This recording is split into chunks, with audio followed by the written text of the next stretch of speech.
The wind tore through the pines like claws, and somewhere beneath the howling white, a heart was still beating. Kalen Draven ran through the storm, with his senses stretched to their limit, every muscle burning, every breath freezing in his throat, before it could leave his body. He was the Alpha King of the Northfang territory, a man who had walked through fire and blood, and never once slowed his stride. But tonight, something pulled at him that he could not explain, a thread tightening around his chest with every step, dragging him deeper into the blizzard, when every instinct screamed at him to turn back. He had been checking the northern border with 2 of his guards when the wind shifted. It carried a scent he had never known before, faint beneath the snow, but unmistakable in a way that made his knees nearly buckle. Sweet, warm, alive. A scent that did not belong to his pack, did not belong to any pack he knew, and yet felt more like home than the walls he had grown up in. His guards, Colin and Edmund, struggled to keep pace behind him. "My king, the storm is getting worse," Colin shouted over the wind. "We should turn back and send a search party at first light." Kalen did not answer. He could not explain, even to himself, why his body refused to stop moving. It was as if invisible hands had wrapped around his ribs and were pulling him forward, faster, faster, towards something buried in the white. Then he saw her. Shape, small and still, half covered by drifting snow at the base of an old oak tree. At first, he thought it might be an animal, curled and lifeless, but as he closed the distance, his heart stopped entirely. It was a woman. Her dark hair was scattered across the snow like ink spilled on paper, and her lips had turned the pale blue of frostbite. She wore a thin cloak, torn at the shoulder, completely unfit for the storm raging around her. Kalen dropped to his knees beside her, and the moment his bare hand touched her cheek, something inside him exploded into life. The bond. He had heard of it since he was a child, the stories his mother used to tell him about a connection between 2 souls that could not be broken, a pull that only happened once in a lifetime. He had grown to believe it was nothing more than an old legend meant to comfort young wolves who feared they would rule alone forever. He had stopped believing in it the day he became Alpha King, certain that duty and loneliness were simply parts of the same crown. But now, kneeling in the snow with his hand against her freezing skin, he understood. This was her, his mate, and she was dying in his arms before he had even learned her name. "She's breathing," he said, his voice rough with an emotion he did not recognize. "Barely, but she's breathing." Edmund knelt beside him, checking her pulse with practiced hands. "Faint, my king. We need to get her out of this cold immediately, or she will not survive the hour." Kalen did not wait for further explanation. He gathered her into his arms, cradling her against his chest as though she weighed nothing at all, and turned back toward the stronghold with a speed that left his guards struggling to keep up. The wind screamed around them, snow biting at his face, but he barely felt it. All he could feel was the faint rhythm of her heartbeat against his own, a fragile drum that he refused to let go silent. The journey back to the Northfang stronghold felt longer than any hunt he had ever led. Every few seconds, he glanced down at her face, watching for any sign of life, any flicker of movement beneath her closed eyes. Her skin was far too pale, her lips far too still, and the fear building inside him was unlike anything he had experienced in battle or in rule. He had faced rival packs without flinching. He had made decisions that determined the fate of hundreds of lives without hesitation. But the thought of losing this stranger, a woman whose name he did not even know, nearly brought the Alpha King to his knees. By the time they reached the gates of the stronghold, the guards on duty startled at the sight of their king, carrying an unconscious woman through the storm, his expression carved from stone and fury all at once. "Get Elder Rosalind," Kalen barked, striding past them without slowing. Now. Word spread through the stronghold like wildfire before he had even reached his private chambers. Whispers followed him down every hallway, pack members peering from doorways, servants freezing mid-step to watch their king carry a stranger through the halls as though she were made of glass. None of them had ever seen him move with such urgency. None of them had ever seen him look at another living being the way he looked at her. He laid her gently across the furs of his own bed, refusing to let anyone else touch her until Rosalind arrived. The elder healer entered moments later, her sharp eyes taking in the scene immediately, the color drained from the girl's face, the ragged state of her clothing, the way the Alpha King hovered over her like a wall no storm could break through. "Move aside, my king," Rosalind said gently, though there was no real hope of him obeying entirely. "Let me work." Kalen stepped back only far enough to allow her access, his eyes never leaving the woman's face. Rosalind worked quickly, wrapping her in warmed furs, checking her breathing, pressing warm stones wrapped in cloth against her hands and feet. Minutes stretched into what felt like hours. The fire crackled in the hearth, throwing shifting light across the room, and still Kalen did not move from her side. "She is severely cold," Rosalind finally said, straightening. "But her body is fighting. She is young and strong. If she survives the night, I believe she will recover." "If," Kalen repeated quietly. Rosalind studied him for a long moment, something knowing flickering behind her eyes. "You found your mate tonight, did you not?" Kalen did not answer, but the tightening of his jaw told her everything she needed to know. "Then she will fight to stay," Rosalind said softly. "The bond does not choose fragile souls, my king. It chooses those strong enough to survive what fate has planned for them." She left him with a list of instructions and a promise to return at dawn, and Kalen settled into the chair beside his bed, refusing every attempt by his guards to convince him to rest elsewhere. He watched her chest rise and fall with careful, shallow breaths, and for the first time in years, the Alpha King felt truly powerless. Hours passed. The storm outside slowly quieted, the wind softening into a gentle whisper against the windows. Kalen found himself studying every detail of her face, wondering who she was, where she had come from, and why she had been left alone in the snow to die. Her cloak had been torn, not by branches or wind, but by something sharper. There were faint bruises along her wrist, hidden beneath the sleeve, the kind that came from being grabbed too hard, held too tightly. Someone had hurt her before the storm ever took hold. Anger simmered beneath his skin, quiet but deep, a promise forming in his mind that whoever had done this would answer for it. Sometime near dawn, her fingers twitched. Kalen straightened immediately, leaning forward as her eyelids fluttered, fighting against the pull of exhaustion and cold. When her eyes finally opened, they were a shade of green he had never seen before, bright even in the dim firelight, wide with confusion and fear.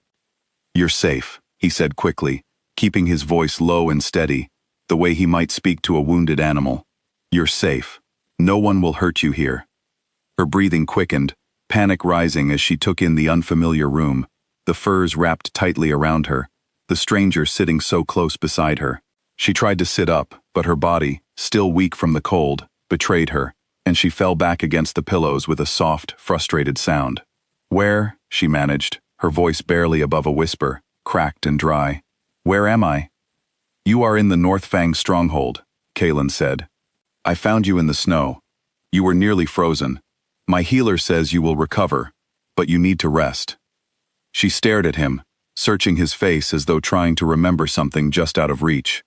"I don't," she started, then stopped, her brow furrowing in confusion. "I don't remember how I got there." "What do you remember?" Kalen asked gently. She closed her eyes, and for a moment, Kalen feared she had lost consciousness again.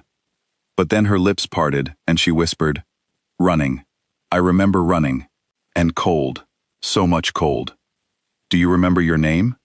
A long pause stretched between them, tension building in the silence, until finally she spoke. "Ilara," she said softly, as if testing whether the words still belonged to her. "My name is Ilara." Something in Kalen's chest loosened at the sound of it, as though hearing her name spoken aloud made the bond between them settle deeper into place. "Ilara," he repeated. "I am Kalen. You are safe now. I will not let anything happen to you." Ilara studied him for a long moment, uncertainty flickering behind her exhausted eyes. She did not know this man, did not understand the strange warmth spreading through her chest whenever he spoke, or the way her body seemed to relax simply because he was near. But somewhere deep inside her, buried beneath fear and confusion, something recognized him. Something told her that despite everything, despite the danger she could not fully remember, she was safer in this room than she had been in a very long time. "Thank you," she whispered, her eyes growing heavy again, as exhaustion pulled her back under. "For finding me." Kaelin reached out, brushing a strand of dark hair from her forehead with a gentleness that surprised even himself. "I would find you again," he said quietly, though she had already drifted back to sleep. 1,000 times over, in every storm there is. Outside, the first light of dawn broke over the mountains, painting the snow in soft shades of gold and pink. The storm had passed, but Kaelin knew, somehow, that a different kind of storm was only just beginning, one that would test everything he thought he understood, about strength, about duty, and about the fragile, powerful thing called love. He did not know yet who had hurt her, or why she had been left to die in his territory.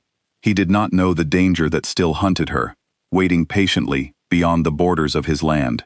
All he knew, sitting beside her in the quiet light of morning, was that he would never let her go again.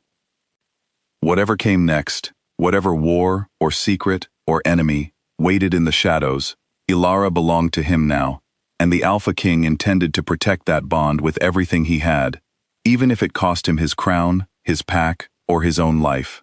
The fire crackled softly in the hearth. Ilara slept on, safe within the walls of a stronghold she did not yet understand, beside a man whose fate had already become tangled with her own. And far beyond the mountains, in a place shrouded in darkness and old cruelty, someone had already noticed that she was missing, and had already begun making plans to bring her back. By mid-morning, the stronghold had begun to stir with quiet, urgent whispers. Word of the Alpha King's mate had spread from the guards at the gate to the kitchens, from the kitchens to the training grounds, until nearly every soul within the walls knew that Kaelin Draven had carried a stranger through the storm, and refused to leave her side since. Pack members gathered in small clusters, speaking in hushed voices, some filled with wonder, others with doubt. Gareth, the beta of the Northfang pack, and Kaelin's oldest friend, arrived at the chamber door just as Rosalind was leaving. He was a broad-shouldered man, with a calm, steady presence that had earned him respect throughout the ranks, and he did not bother hiding his curiosity as he stepped inside. "So it is true," he said, studying the sleeping woman with open interest. "The Alpha King has found his mate." Kaelin did not look away from Ilara. "It is true. And you found her half frozen in the snow, alone, with no memory of how she got there." Gareth crossed his arms, his expression shifting from curiosity to concern. "That is not a small thing, Kaelin. A woman does not simply wander into wolf territory during the worst storm of the decade by accident." "I know," Kaelin said quietly. "There were bruises on her wrist. Someone had hurt her before she ran." Gareth's jaw tightened. "Then we need to know who. If someone from a rival pack left her here, or worse, chased her here, we need to prepare for what follows." "I intend to find out," Kaelin said, his voice low and dangerous, in a way that made even Gareth take a small step back. "But not until she is strong enough to remember on her own. I will not push her. Not after what she has already survived." Gareth studied his friend for a long moment, something softening in his expression. In all the years he had known Kaelin, through battles won and lost, through the weight of leadership that had aged him beyond his years, he had never once seen this particular look on the Alpha King's face. It was not simply protectiveness, it was devotion, raw and unshaken, the kind that could not be faked or forced. "I will double the guards along the northern border," Gareth said finally, "just in case whoever hurt her decides to come looking." "Do it quietly," Kaelin said. "I do not want to frighten her further when she wakes." Gareth nodded and left the room, leaving Kaelin alone once more with the woman who had upended his entire world in the span of a single night. Hours later, Ilara stirred again, this time with more strength behind her movements. Her eyes opened slowly, adjusting to the daylight now filtering through the windows, and she found Kaelin exactly where she had left him, seated in the chair beside the bed, watching her with quiet patience. "You didn't leave," she said, her voice still hoarse but steadier than before. "I told you I wouldn't," Kaelin replied simply. She pushed herself up against the pillows, wincing slightly at the ache still lingering in her limbs, but her eyes were sharper now, more alert, taking in the room around her with careful attention. Thick furs lined the walls. A fire burned steadily in a stone hearth. Everything about the space spoke of wealth and power, and yet there was nothing cold about it. It felt, strangely, like a place someone could call home. You said this is the Northfang stronghold, she said. I don't know that name. I don't know anything, really. Just fragments, a village, fire, running through trees so thick I couldn't see the sky. Do you remember anyone with you? A family? Friends? Lara's brow furrowed as she searched her memory, frustration building at the blank spaces where answers should have been. I don't know. I feel like there should be people, faces, I should recognize, but every time I try to picture them, they slip away like smoke. It's all right, Kalen said gently, though the mystery gnawed at him more than he let on. Memory often returns slowly after trauma like this. There is no need to force it. She studied him carefully, something curious flickering behind her green eyes. Why does it feel like I know you? I've never seen your face before in my life. And yet sitting here, listening to your voice, it feels... She paused, searching for the right word. It feels familiar, safe. Kalen hesitated, unsure how much to explain to a woman who remembered almost nothing about herself, let alone the customs and traditions of wolf packs. But he decided, in that moment, that she deserved honesty, even if the truth sounded impossible. Among my people, he began carefully, there exists a bond between two souls, one that is said to happen only once in a lifetime. It connects two people so completely that even without words, even without memory, something within them recognizes the other as belonging to them. I believe that is what you are feeling. Ilara's eyes widened slightly. Are you saying we are connected, like fate? I am saying, Kalen said softly, that the moment I touched your hand in the snow, I felt something I have never felt before in my life. A pull. A certainty. I do not expect you to understand it fully. Not yet. Not with everything you have lost.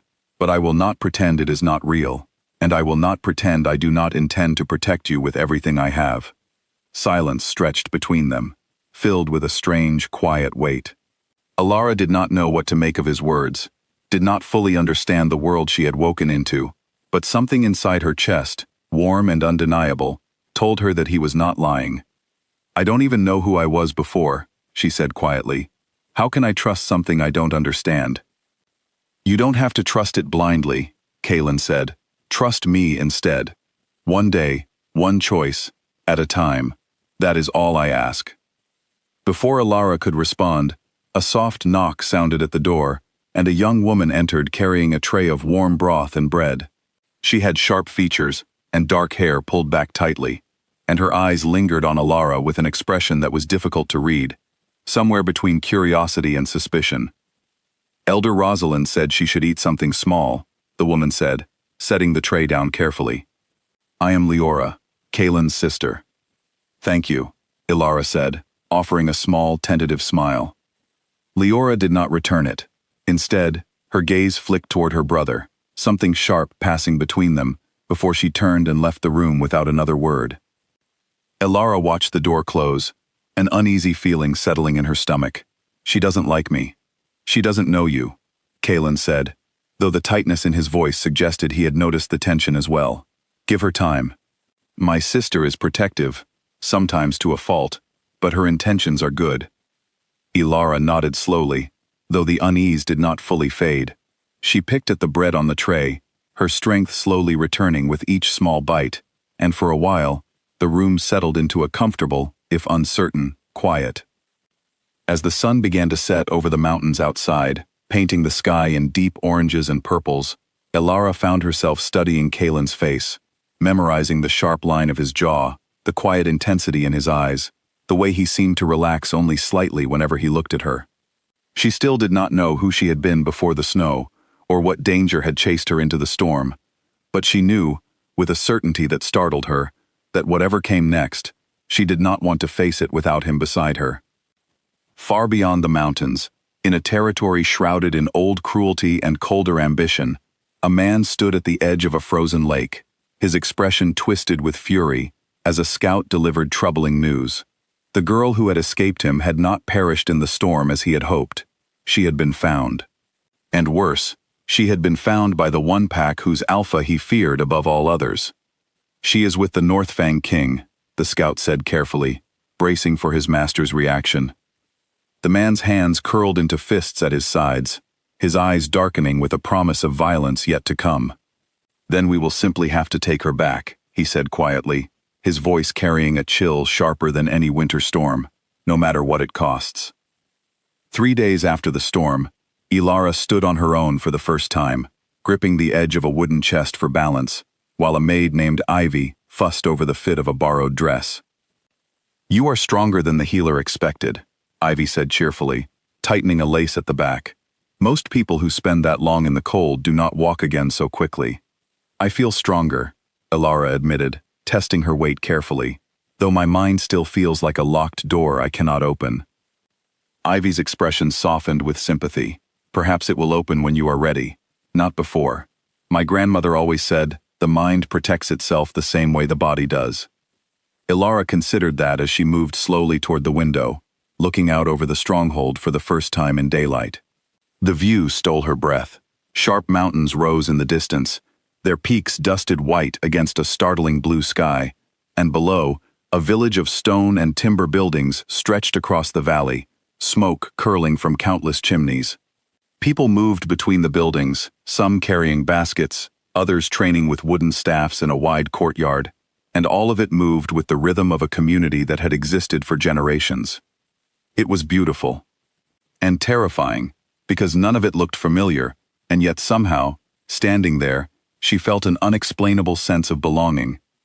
A knock sounded at the door, and Kaelin stepped inside, pausing at the sight of her standing on her own for the first time. Something flickered across his face, relief mixed with quiet pride, though he quickly masked it beneath his usual composed expression. "You look well," he said. "I feel almost like myself again," Ilara replied, "whoever that is." Kaelin crossed the room to stand beside her at the window. "The pack has been asking about you, some out of concern, others out of curiosity, and some out of suspicion," Ilara added quietly, remembering the sharp look Leora had given her days before. Kaelin did not deny it. "Change frightens people, even good change. My pack has known me as unattached for many years. Some have begun to believe I never intended to claim a mate at all. Your arrival has disrupted expectations they had grown comfortable with." "I understand suspicion," Ilara said, surprising herself with the certainty in her voice. "Even without my memories, something in me recognizes what it feels like to be doubted." They stood together in silence for a moment, watching the pack move through their daily routines far below.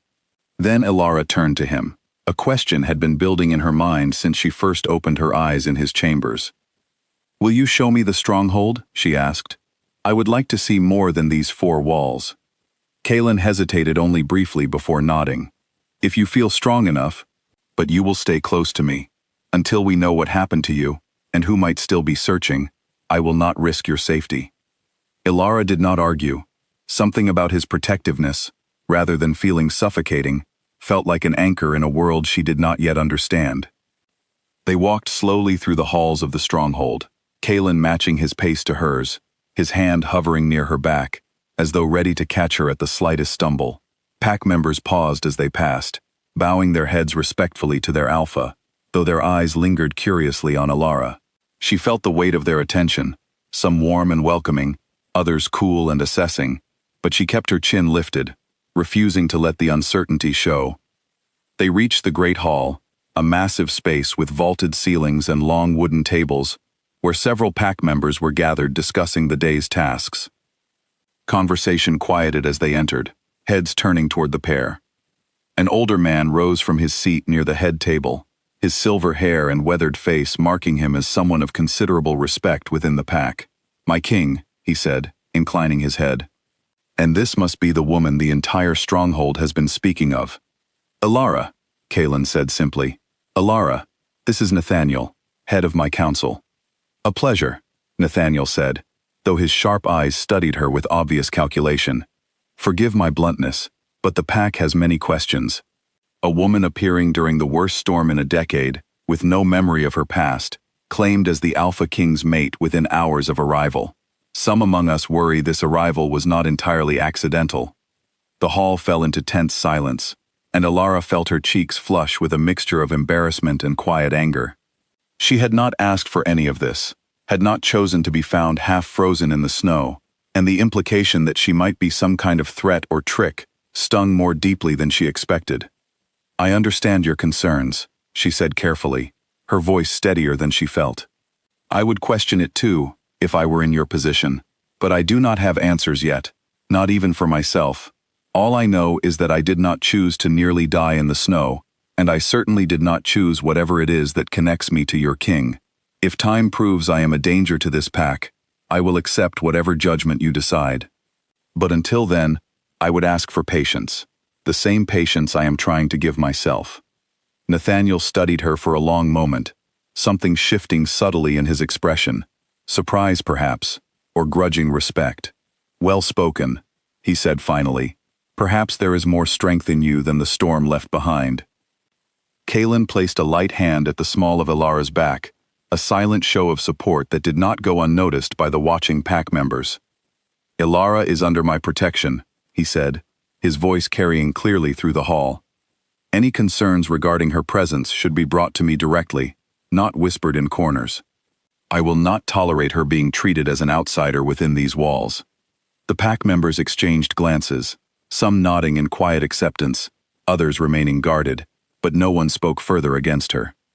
Kaelin guided Ilara from the hall, and once they were alone in the corridor beyond, she allowed herself a shaky breath. "That was harder than I expected," she admitted. "You handled it well," Kaelin said, something like admiration coloring his tone. "Better than most would have." "I don't remember who I was before," Ilara said quietly, "but I think, whoever I was, she knew how to stand her ground." They continued their walk through the stronghold, past the training grounds where warriors sparred with practiced precision, past the kitchens filled with the rich scent of roasting meat and fresh bread, past gardens where herbs grew in neat, careful rows, despite the lingering winter chill. With each new sight, Ilara felt herself relaxing slightly, the tension of the great hall slowly fading beneath the simple wonder of exploring a world entirely new to her. As evening approached, they found themselves standing near the edge of the training grounds, watching a group of young pack members practice hand-to-hand combat under the watchful eye of an instructor. One boy, barely more than a child, stumbled and fell, and Ilara instinctively took a step forward before catching herself. Kaelin noticed. "You wanted to help him." "It felt natural," Ilara said, surprised by her own reaction. "Like instinct." "Perhaps you were a teacher," Kaelin suggested, "or someone who cared for children." The thought settled strangely in her chest, neither confirming nor denying anything, simply another fragment floating in the fog of her missing memory. She watched the boy pick himself up and continue training, determination written across his young face, and something about the scene tugged gently at the edges of her mind, a feeling of familiarity she could not quite grasp. That night, after Kaelin had walked her back to her chambers and reluctantly left her to rest, Ilara lay awake, staring at the ceiling, her mind restless despite her body's exhaustion. Sleep eventually claimed her, but it brought with it fragments sharper than any she had experienced while awake. She saw fire, orange and violent, consuming wooden structures she somehow knew had once been her home. She heard screaming, distant and muffled, as though heard through water, and she saw a face, cold and sharp, eyes the color of ice, reaching toward her with a grip that promised pain. Ilara woke gasping, her heart pounding violently against her ribs, sweat cold against her skin despite the warmth of the room. She sat up quickly, pulling her knees to her chest, trying to steady her breathing as the remnants of the nightmare clung to her like smoke. A soft knock sounded at her door moments later, and before she could answer, Kaelin stepped inside, his expression immediately shifting to concern at the sight of her trembling form. "I felt it," he said quietly, crossing the room to sit carefully on the edge of her bed. "Through the bond, your fear woke me." "I remembered something," Ilara whispered, her voice shaking. "Fire, screaming, and a man with eyes like ice, reaching for me." Kaelin's jaw tightened, anger and worry warring behind his controlled expression. "Do you remember his face? His name?" Ilara shook her head slowly. "Just the eyes, and the fear, so much fear." Kaelin reached out carefully, giving her the choice to accept or reject the comfort he offered. When she leaned into him without hesitation, he wrapped his arms around her, holding her steady against the tremors still running through her body.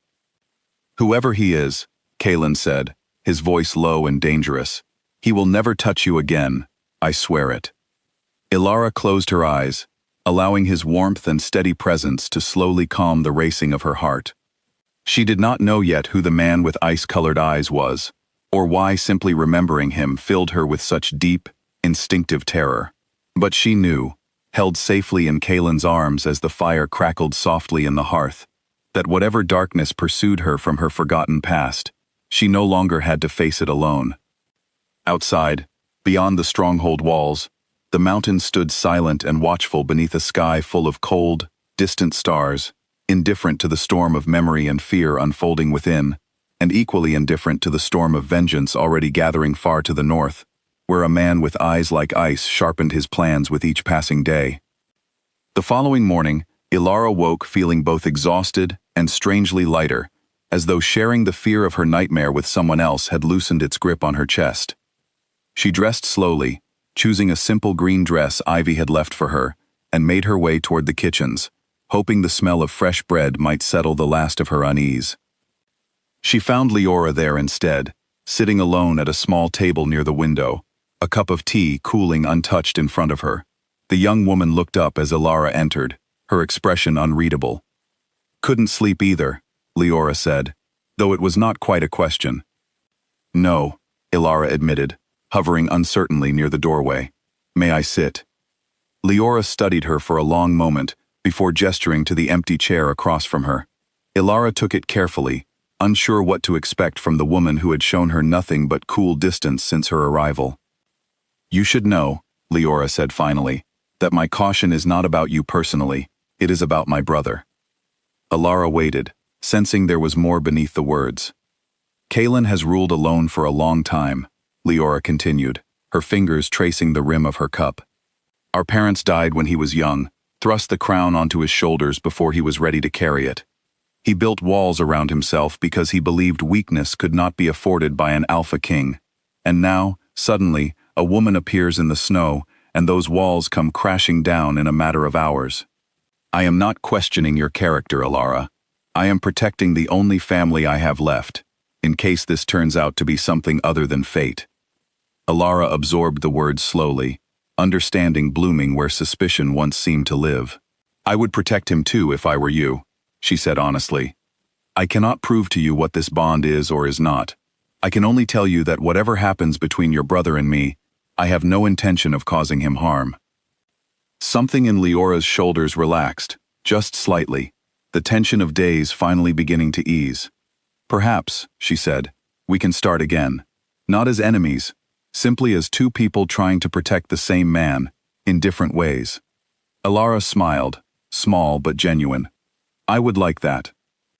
The tentative peace between them settled into something resembling comfort as they shared tea and quiet conversation. Leora, speaking of childhood memories with Kalen, of adventures through the mountains, and mischief within the stronghold walls. For the first time since waking in the snow, Ilara felt something beyond fear and uncertainty. She felt, however fragile, the beginnings of belonging. Later that day, Kalen found them together, laughing quietly over some shared story, and the sight stopped him in the doorway, something warm and unguarded crossing his features before he could compose himself. Ilara caught the expression and felt her own heart respond in kind, the bond between them settling deeper with every passing hour, every shared moment, every small piece of trust rebuilt from the wreckage of a forgotten past. But even as warmth grew within the stronghold walls, danger continued gathering beyond them. Far to the north, in a territory where cruelty ruled and mercy had long been forgotten, a man with eyes the color of ice studied a map spread across a stone table, his finger tracing the borders of Northfang territory with cold, calculated patience. "She thinks she has found safety," he murmured to the shadows gathered around him. "She thinks a king's protection will be enough to keep her from me." He straightened, his expression twisting into something sharp and merciless. "She will learn, soon enough, that nothing is ever truly beyond my reach, not even the Alpha King's mate." A scream tore Ilara from sleep, and it took her several heartbeats to realize the sound had come from her own throat. Kalen burst through the door within seconds, bare-chested and alert, scanning the room for threats before his eyes landed on her trembling form curled against the headboard. Finding no danger, he crossed the room quickly and knelt beside the bed. "Ilara, look at me. You are safe." Her breathing came in ragged gasps, her eyes wide and unseeing, still trapped somewhere between the nightmare and reality. "The fire," she gasped. "It's spreading. I can't find her. I can't find—" "Find who?" Kaelin asked gently, taking her cold hands in his. Ilara blinked, the fog slowly clearing from her eyes as awareness returned.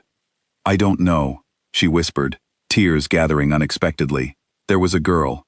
Younger than me. I was trying to reach her through the fire, but I couldn't move fast enough." Kaelin's chest tightened at the raw grief in her voice. Whatever memory was clawing its way back to the surface, it carried pain sharp enough to break through years of forgotten trauma. "Your memories are returning," he said carefully. "That is a good thing, even if it does not feel like it right now." "It feels like drowning," Ilara admitted, wiping at her eyes with the back of her hand. "Every piece that comes back brings fear with it." Over the following days, the fragments continued arriving, faster now, as though her mind had finally decided she was strong enough to bear the weight of remembering.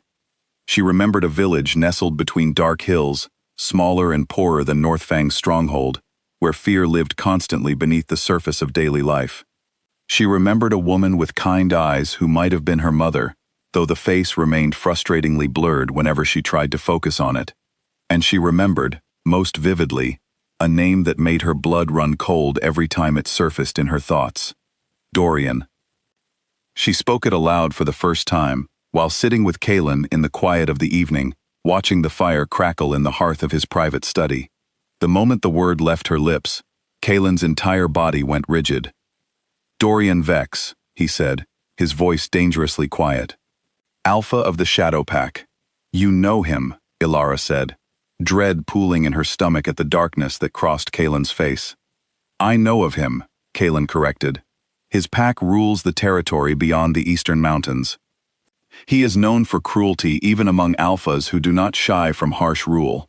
There have been whispers for years of forced matings, of villages under his control living in constant fear, of enemies who simply disappear when they oppose him." He paused, studying her carefully. "Ilara, do you remember your connection to him?" Ilara closed her eyes, forcing herself to sit with the fear rather than run from it, the way Rosalind had gently encouraged her to do during their sessions together. Slowly, painfully, more pieces began falling into place. "I think," she said slowly, "I was promised to him. An arrangement between my village and his pack, meant to secure protection in exchange for my hand." Her voice trembled as the memory sharpened. "I remember refusing.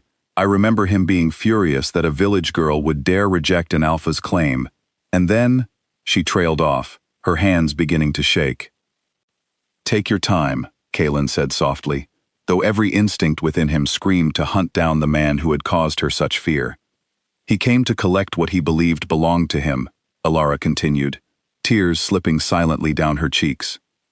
"My village refused to hand me over willingly, and he burned it to the ground as punishment. I remember running through the flames, searching for my younger sister, but the smoke was too thick, and the heat." She broke off entirely, unable to continue. Kaelin pulled her into his arms without hesitation, holding her, while the grief and terror of rediscovered memory shook through her body. "You do not have to say more tonight," he murmured against her hair. "You survived something no one should have to survive. That is enough for now." "What if she didn't make it out?" Ilara whispered brokenly. "What if I lost her, and I don't even remember her face?" "We will find out," Kaelin promised, his voice steady despite the fury burning beneath his calm exterior. "I will send scouts to investigate what remains of your village. If your sister survived, we will find her." Ilara nodded against his chest, taking comfort in his certainty, even as fresh grief threatened to overwhelm her. They sat together long into the night, the fire slowly burning to embers, until exhaustion finally pulled her into a dreamless sleep within the safety of his arms. The following morning, Kaelin called an emergency council meeting, gathering Gareth, Nathaniel, and several senior pack members within the Great Hall. Ilara sat beside him, still pale from the previous night's revelations, but resolute in her decision to be present for whatever plans they made. Dorian Vex burned her village and murdered its people because she refused to become his mate, Cailan said, his voice carrying cold fury through the hall. She fled through the mountains, likely running for days before the storm nearly finished what his cruelty started. This is no longer simply a matter of protecting my mate. This is a matter of justice for an entire village destroyed by a tyrant's rage. Murmurs rippled through the gathered council, expressions shifting from shock to anger as the story unfolded before them. Shadowpact territory borders our eastern edge, Nathaniel said grimly. If Vex learns she survived and is here under your protection, he will not simply let the matter rest. Men like him do not tolerate rejection, especially not from someone he considers already claimed.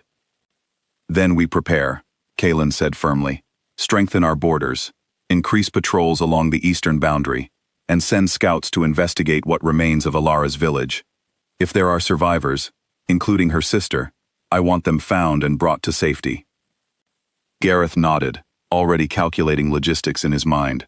I will lead the scouting party myself. We can move quietly, avoid drawing attention from Shadowpact territory while we search. Be careful, Cailan warned. Vex likely has eyes watching the ashes of what he destroyed, waiting to see if anyone comes looking.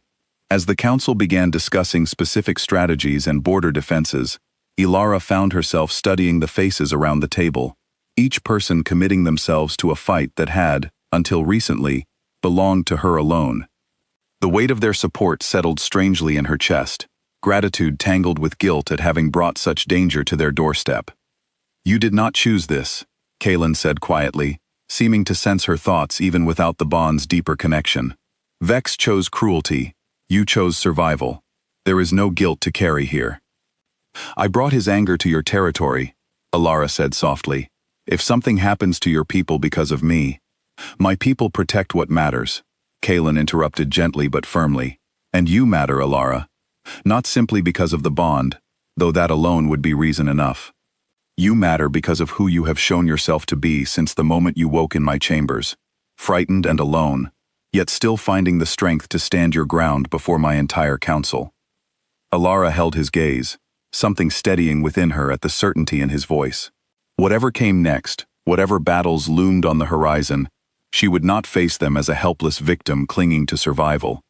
She would face them as someone determined to reclaim what had been stolen from her, and to protect what she had begun, however unexpectedly, to build here within these stronghold walls. 3 days later, Gareth returned from his scouting mission, his expression grim, as he requested a private audience with Cailan and Elara. They met in the study, the door closed firmly against curious ears, and Elara braced herself for whatever news he carried. The village is gone, Gareth said carefully. Completely destroyed, nothing remains but ash and scattered foundation stones. We found signs that some villagers managed to escape into the surrounding forests before the fire consumed everything, but tracking individual survivors after this much time has passed proved impossible. Elara's hands tightened in her lap, disappointment and fragile hope warring within her chest. No word of my sister? None, Gareth admitted, but the absence of confirmation is not confirmation of the worst outcome. Scattered survivors often find their way to neighboring villages or territories seeking shelter. It is possible, even likely, that some of your people are simply spread across the region, trying to rebuild their lives elsewhere. I will send word through allied territories, Cailan said firmly. Descriptions, inquiries, anything that might help locate survivors from your village. We will not stop searching, Elara. I promise you that. Elara nodded, swallowing against the tightness in her throat. It was not the answer she had hoped for, but it was not the answer she had feared most either. There was still hope, however fragile, that her sister had survived the flames that had stolen everything else from her. That evening, as she stood once more at the window overlooking the stronghold, watching the sun sink behind the mountains in brilliant shades of orange and violet, Cailan joined her, wrapping a warm cloak around her shoulders against the evening chill. Thank you, she said quietly, for taking this as seriously as you have. You did not have to make my past your burden. You misunderstand, Cailan said, turning her gently to face him. Your past is not simply your burden to carry alone anymore. Whatever happened before the snow, whatever comes after, we face it together now. That is what this bond means, Elara. Not simply attraction or fate, but partnership. Strength shared between two people who refuse to let each other fall. Elara studied his face in the fading light, memorizing the sincerity written across his sharp features, and felt something settle deep within her chest, a certainty that had nothing to do with forgotten memories or ancient bonds. It was simply trust, earned slowly and carefully through actions rather than words alone. Together then, she said softly. Together, Kaelin agreed, and as darkness fell fully over the mountains, the two of them stood side by side, unaware that far beyond the eastern borders, Dorian Vex had just received confirmation that the girl who escaped him was very much alive, and very much under the protection of his greatest rival. His fury, upon hearing the news, shook the very walls of his stronghold. In the days that followed, Elara found herself drawn increasingly toward Rosalind's small healing quarters, tucked away in a quiet corner of the stronghold, where dried herbs hung from the rafters, and the air smelled faintly of lavender and pine. The old healer had a gift for listening that went beyond simple patience, and Elara found herself returning again and again, slowly untangling the knots of memory and fear that still lingered beneath the surface of her recovery. Memory is a strange thing, Rosalind said one afternoon, grinding herbs methodically with a stone mortar, while Elara sat nearby, watching the rhythmic motion. It does not always return in order. Sometimes the most painful pieces surface first, simply because the mind believes you need to face them before anything gentler can follow. I keep waiting for something good to surface, Elara admitted. A happy memory. Anything besides fire and fear. Rosalind glanced up, her weathered face softening with understanding. Tell me about the girl. The one you saw in your dream. The one you were trying to reach through the smoke. Elara closed her eyes, allowing herself to sit with the image, rather than flinch away from it. She's younger than me, maybe by 5 or 6 years. She has darker hair than mine, and she used to braid flowers into it during the summer months. Elara's breath caught as more details surfaced, gentle and unexpected amid the trauma. She laughs easily. Too easily, our mother used to say, always finding something amusing even when times were difficult. What is her name? Rosalind asked gently. The name arrived suddenly, clear and certain, as though it had simply been waiting for permission to surface. Beatrice, Elara whispered, tears gathering unexpectedly at the corners of her eyes, though this time they came from something softer than grief. Her name is Beatrice. There, Rosalind said with quiet satisfaction.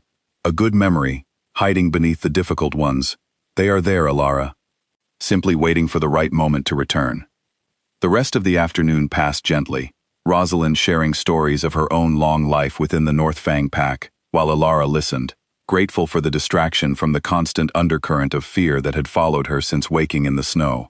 By the time she returned to her chambers as evening settled over the stronghold, she felt lighter than she had in days, carrying with her the small, precious certainty of her sister's name.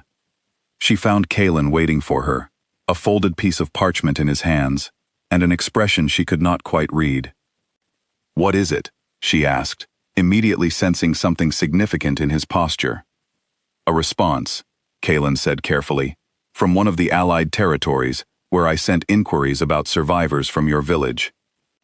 Elara's heart began racing, hope and fear tangling together as she crossed the room quickly. And? A young woman matching your description of Beatrice was taken in by a village near the southern border 3 months ago, Kaelin said, watching her face carefully as he delivered the news. She was found wandering alone, injured but alive, unable to speak of what happened to her family. The village elder who wrote this letter believes she may be the sister you described. Elara's knees nearly buckled beneath the wave of emotion crashing through her, relief and disbelief and desperate hope all colliding at once. She's alive, she breathed, hardly daring to believe the words even as she spoke them. Beatrice is alive. We do not know for certain yet, Kaelin cautioned gently, though his own eyes shone with quiet hope on her behalf. But it is enough reason to investigate further.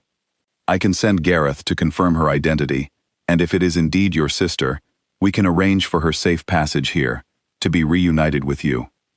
Alara threw her arms around him without thinking, overwhelmed by gratitude and hope in equal measure. "Thank you," she whispered against his chest.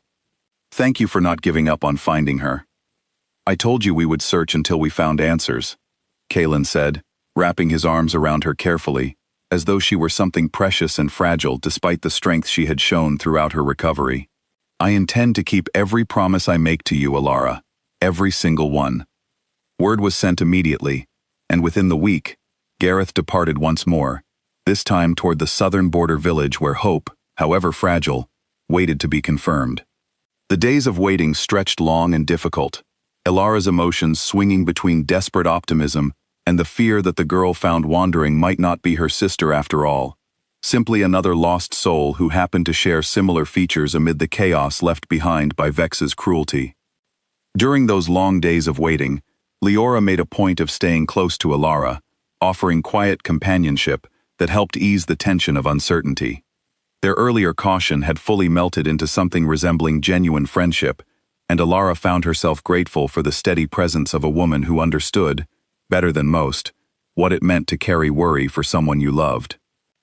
"You will drive yourself mad waiting like this," Leora said one evening, finding Alara pacing restlessly along the stronghold's outer walkway, staring toward the southern horizon, as though sheer will alone might hasten Gareth's return. "I cannot help it," Alara admitted. "I only just remembered her name, her face, the sound of her laugh.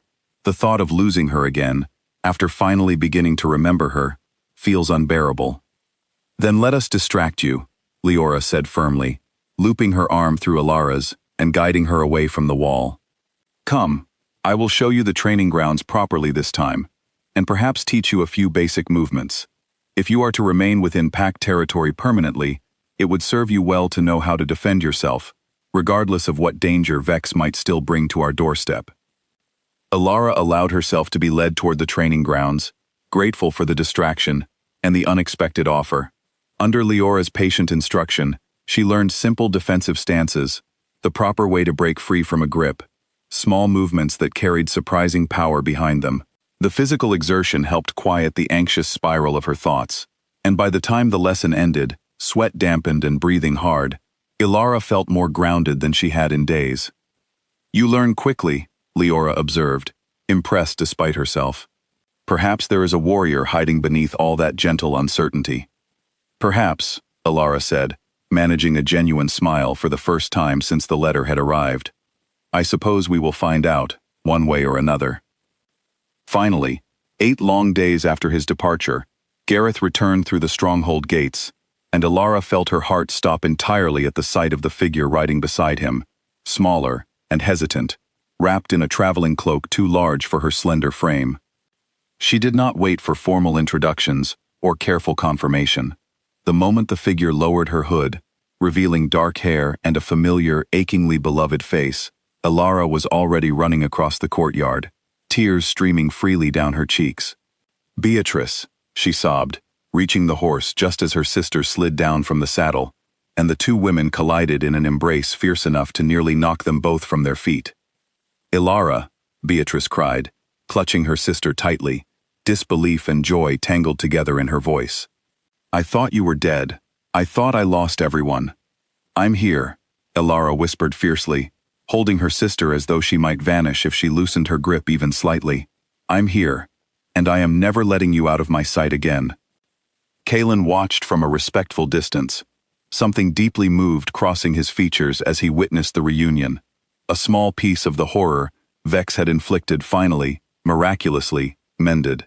Beside him, Leora wiped unexpected tears from her own eyes, and even Gareth, hardened by years of leading warriors into difficult missions, seemed affected by the raw joy unfolding before them. That night, the stronghold celebrated quietly, a simple gathering in the great hall where Beatrice, still shy and uncertain around so many unfamiliar faces, slowly began to relax under the warmth of her sister's presence, and the genuine welcome extended by the Northfang pack. Alara sat close beside her throughout the evening, unable to stop reaching out occasionally, simply to confirm her sister was truly, solidly real.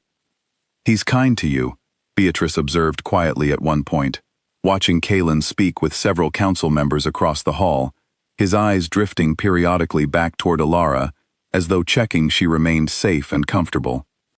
"He saved my life," Alara said simply, "and he has never once made me feel like a burden, even with everything Vex's cruelty brought to his doorstep."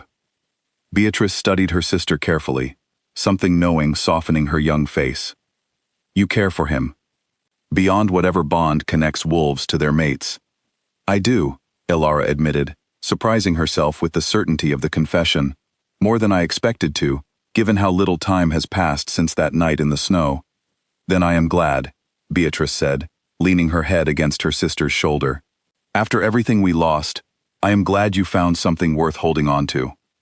As the celebration continued around them, warmth and laughter slowly replacing the fear and grief that had haunted the stronghold's recent days, Alara allowed herself, for the first time since waking in Kaelin's chambers, to simply feel grateful.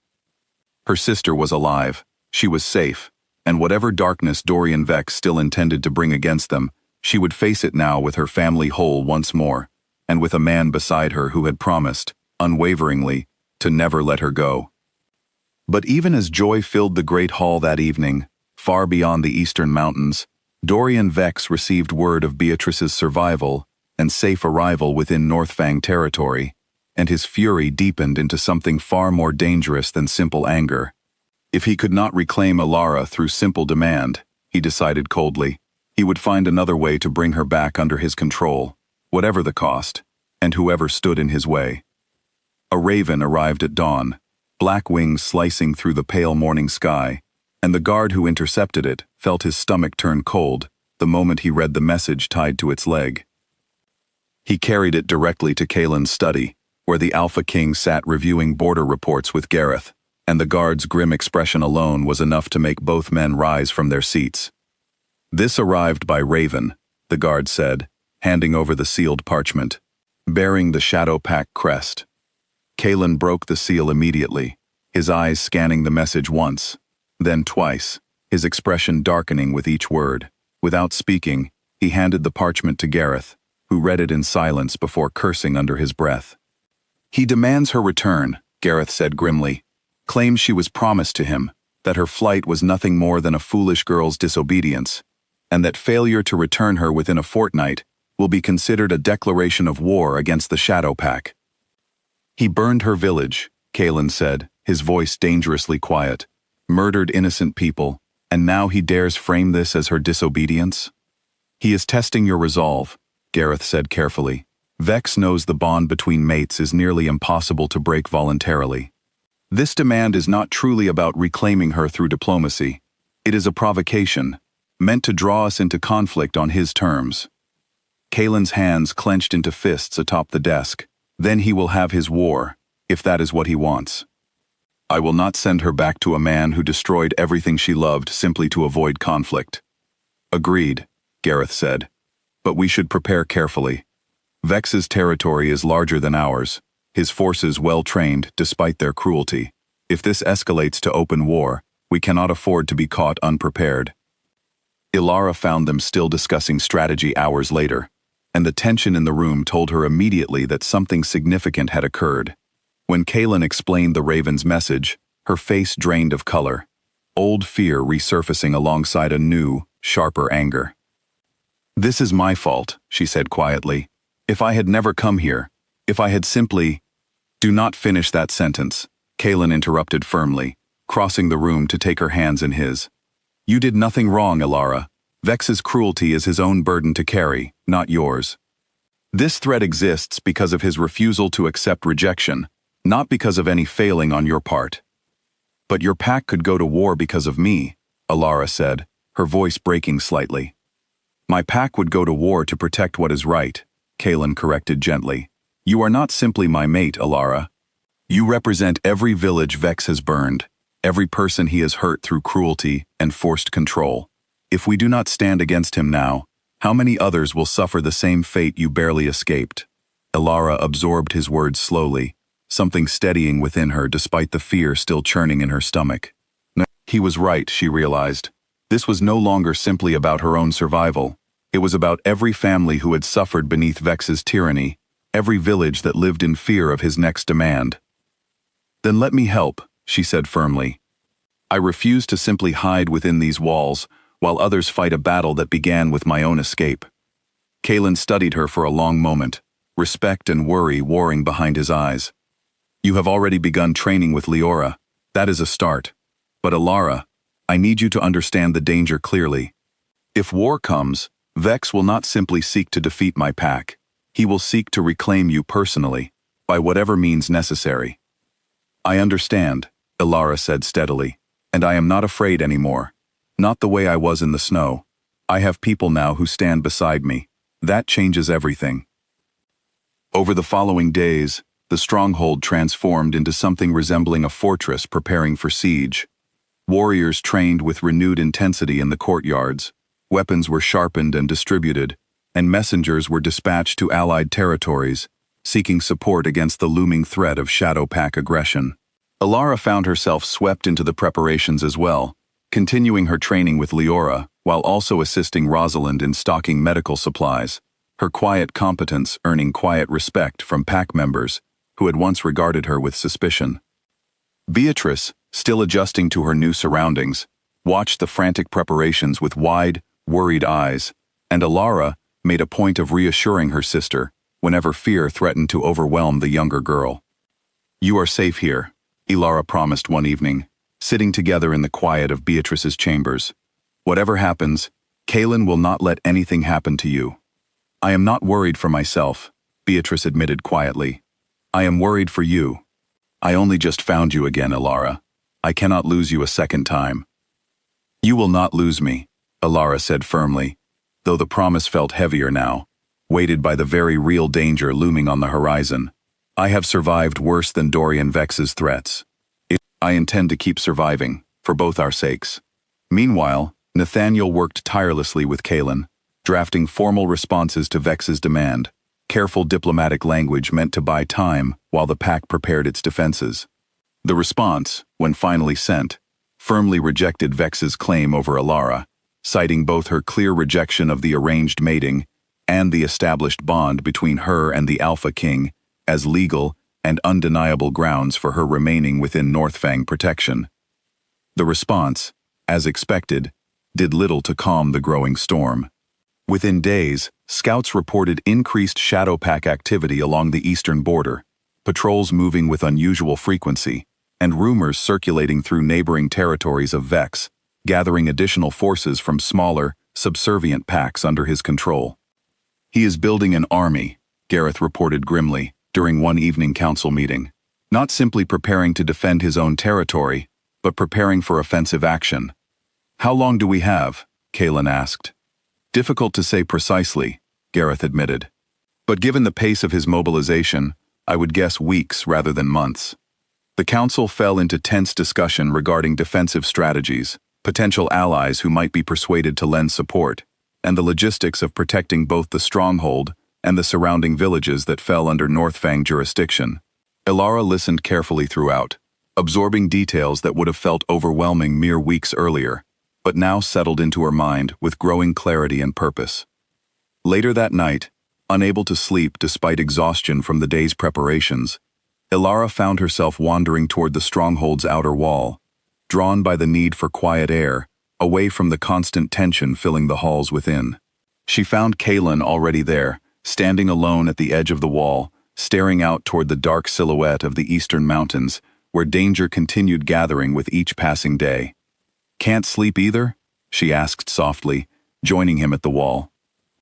Too much weighing on my mind, Kaelin admitted, glancing sideways at her with a tired but warm expression. I keep running through every possible strategy, every potential outcome, trying to ensure I have not overlooked anything that might cost lives needlessly. You cannot carry the entire burden alone, Alara said gently, echoing words he had once offered her during her own difficult nights. That is what partnership means, remember? Sharing the weight, not simply shouldering it in silence. Kaelin managed a small, genuine smile at hearing his own words return to him. You are right, of course. He turned to face her fully, something soft and unguarded crossing his features in the moonlight. Alara, whatever happens in the weeks ahead, I need you to know something. What is it?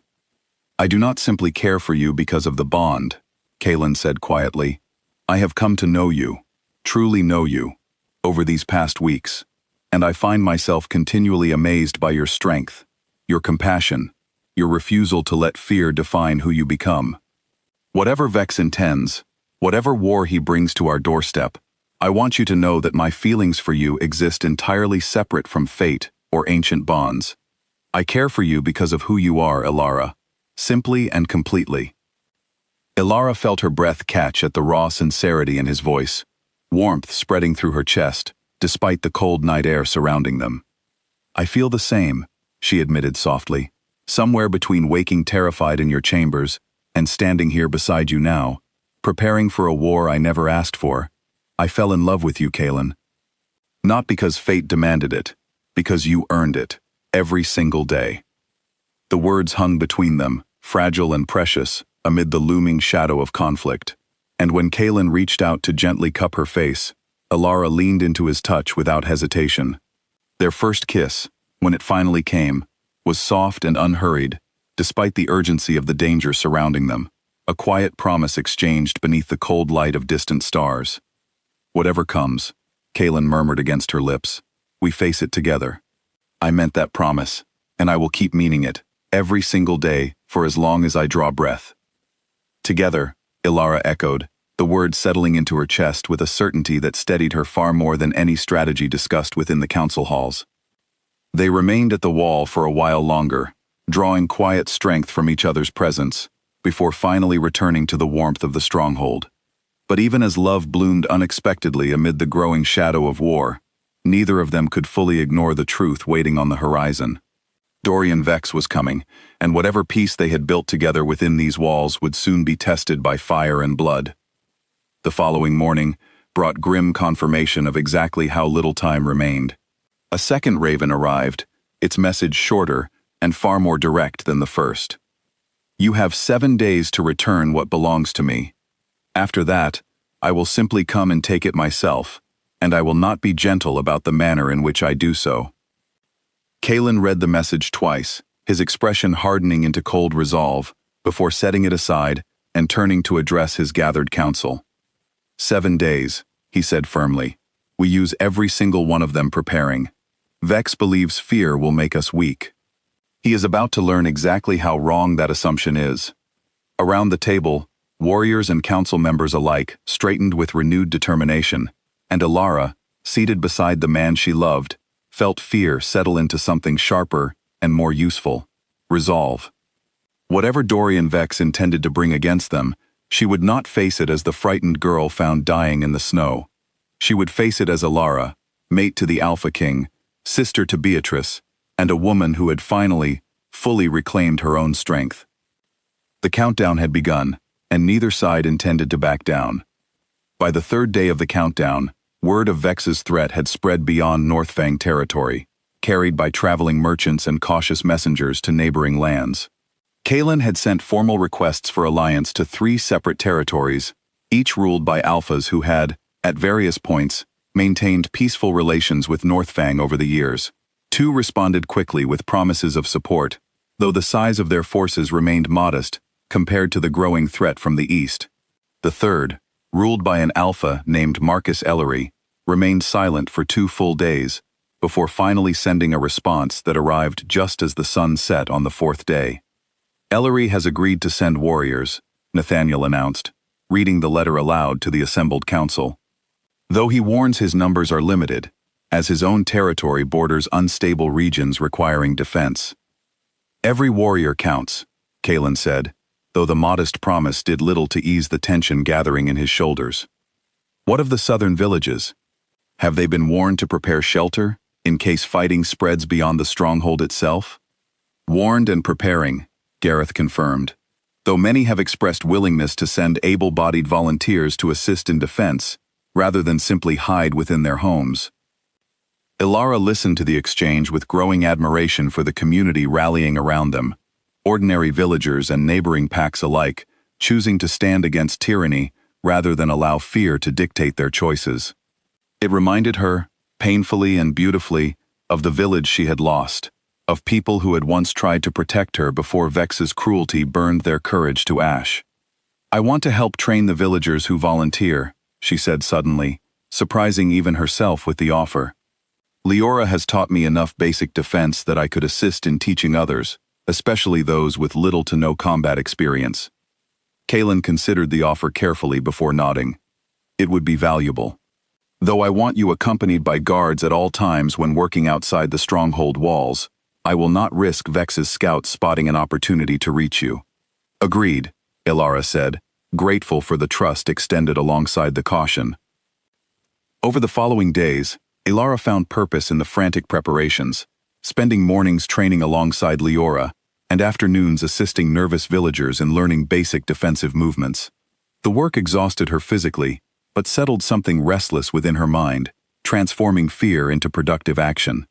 Beatrice, initially hesitant, eventually joined the training sessions as well, determined not to remain helpless should danger reach the stronghold walls.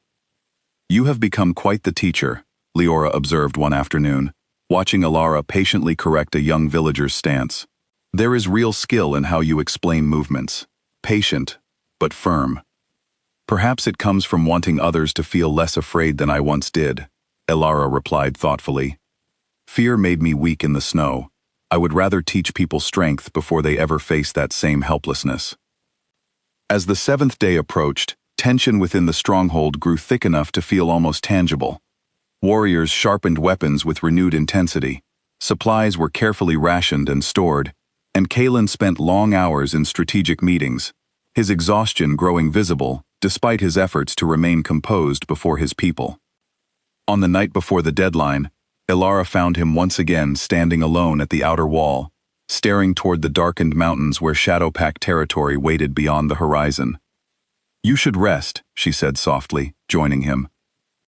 I cannot, Kaelin admitted. Tomorrow, everything changes.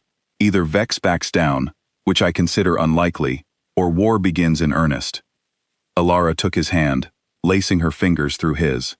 Whatever happens tomorrow, remember what you told me. We face it together. That has not changed, and it will not change, regardless of what Vex brings against us.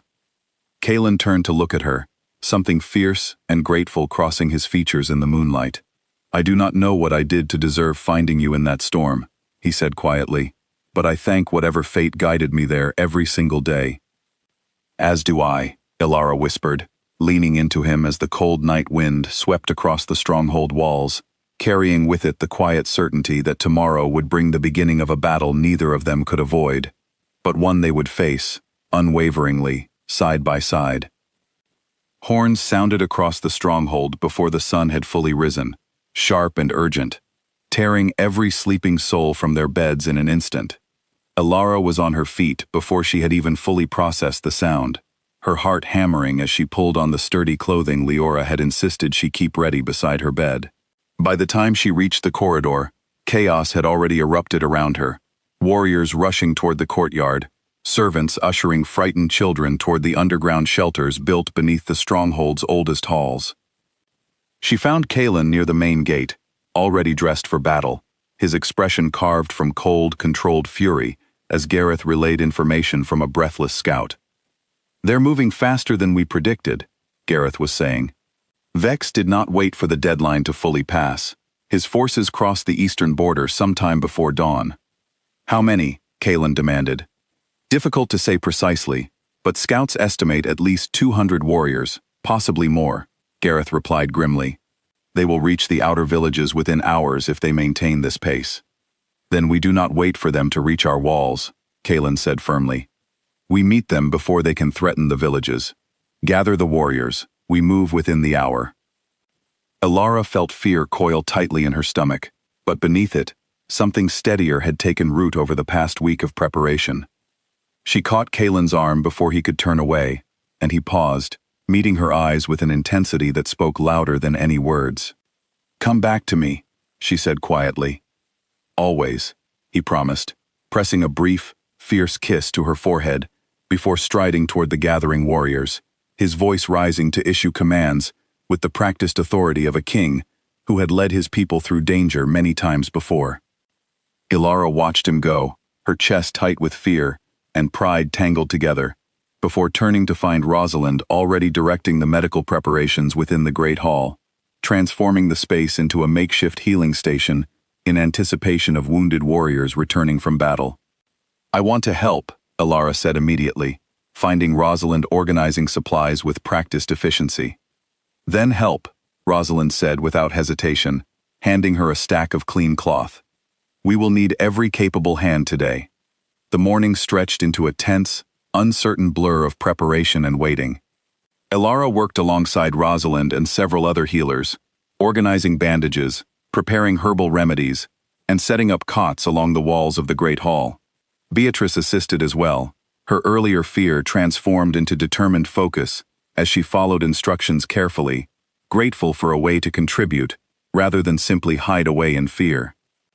Word arrived periodically through younger scouts too inexperienced for frontline combat, relaying fragments of information about the battle unfolding along the eastern approach. Northfang warriors had intercepted Vex's forces before they could reach the outer villages, engaging in fierce combat across the open fields bordering the forest edge.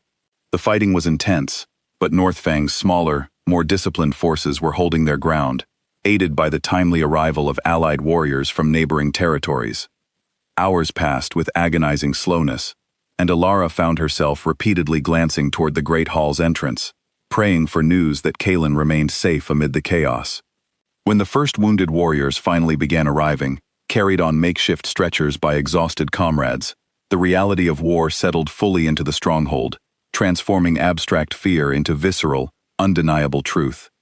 Elara worked tirelessly alongside Rosalind, cleaning wounds, applying bandages, offering quiet comfort to warriors whose injuries ranged from minor cuts to far more serious trauma.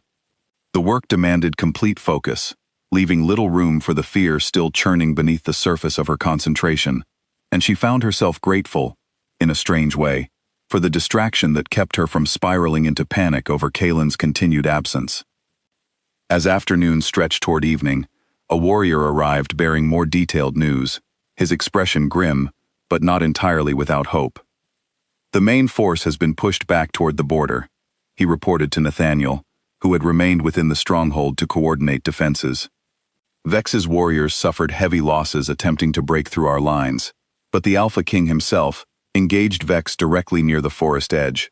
The fighting there was intense." Elara's blood ran cold at the words, her hands stilling over the bandage she had been securing. "Is he?" she started, unable to finish the question. "Alive, as of my departure," the warrior said quickly, catching her fear. "Wounded, but alive. Gareth remained with him to ensure his safe return."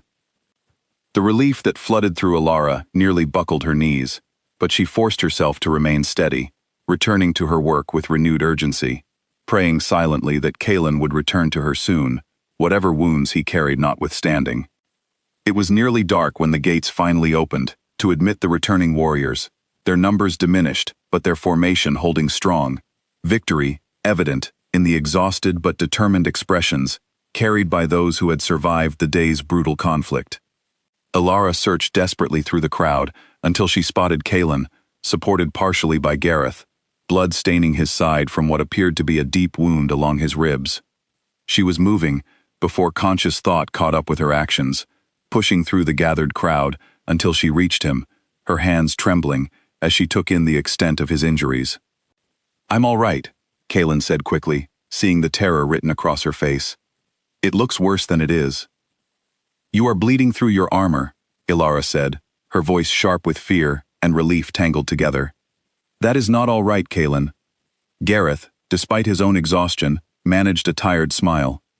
"She has a point, my king. Perhaps allow the healers to actually assess the damage before declaring yourself fit." Elara guided him carefully toward the Great Hall, where Rosalind immediately took charge, cutting away the damaged section of his armor to reveal a deep gash along his side, painful, but thankfully not life-threatening.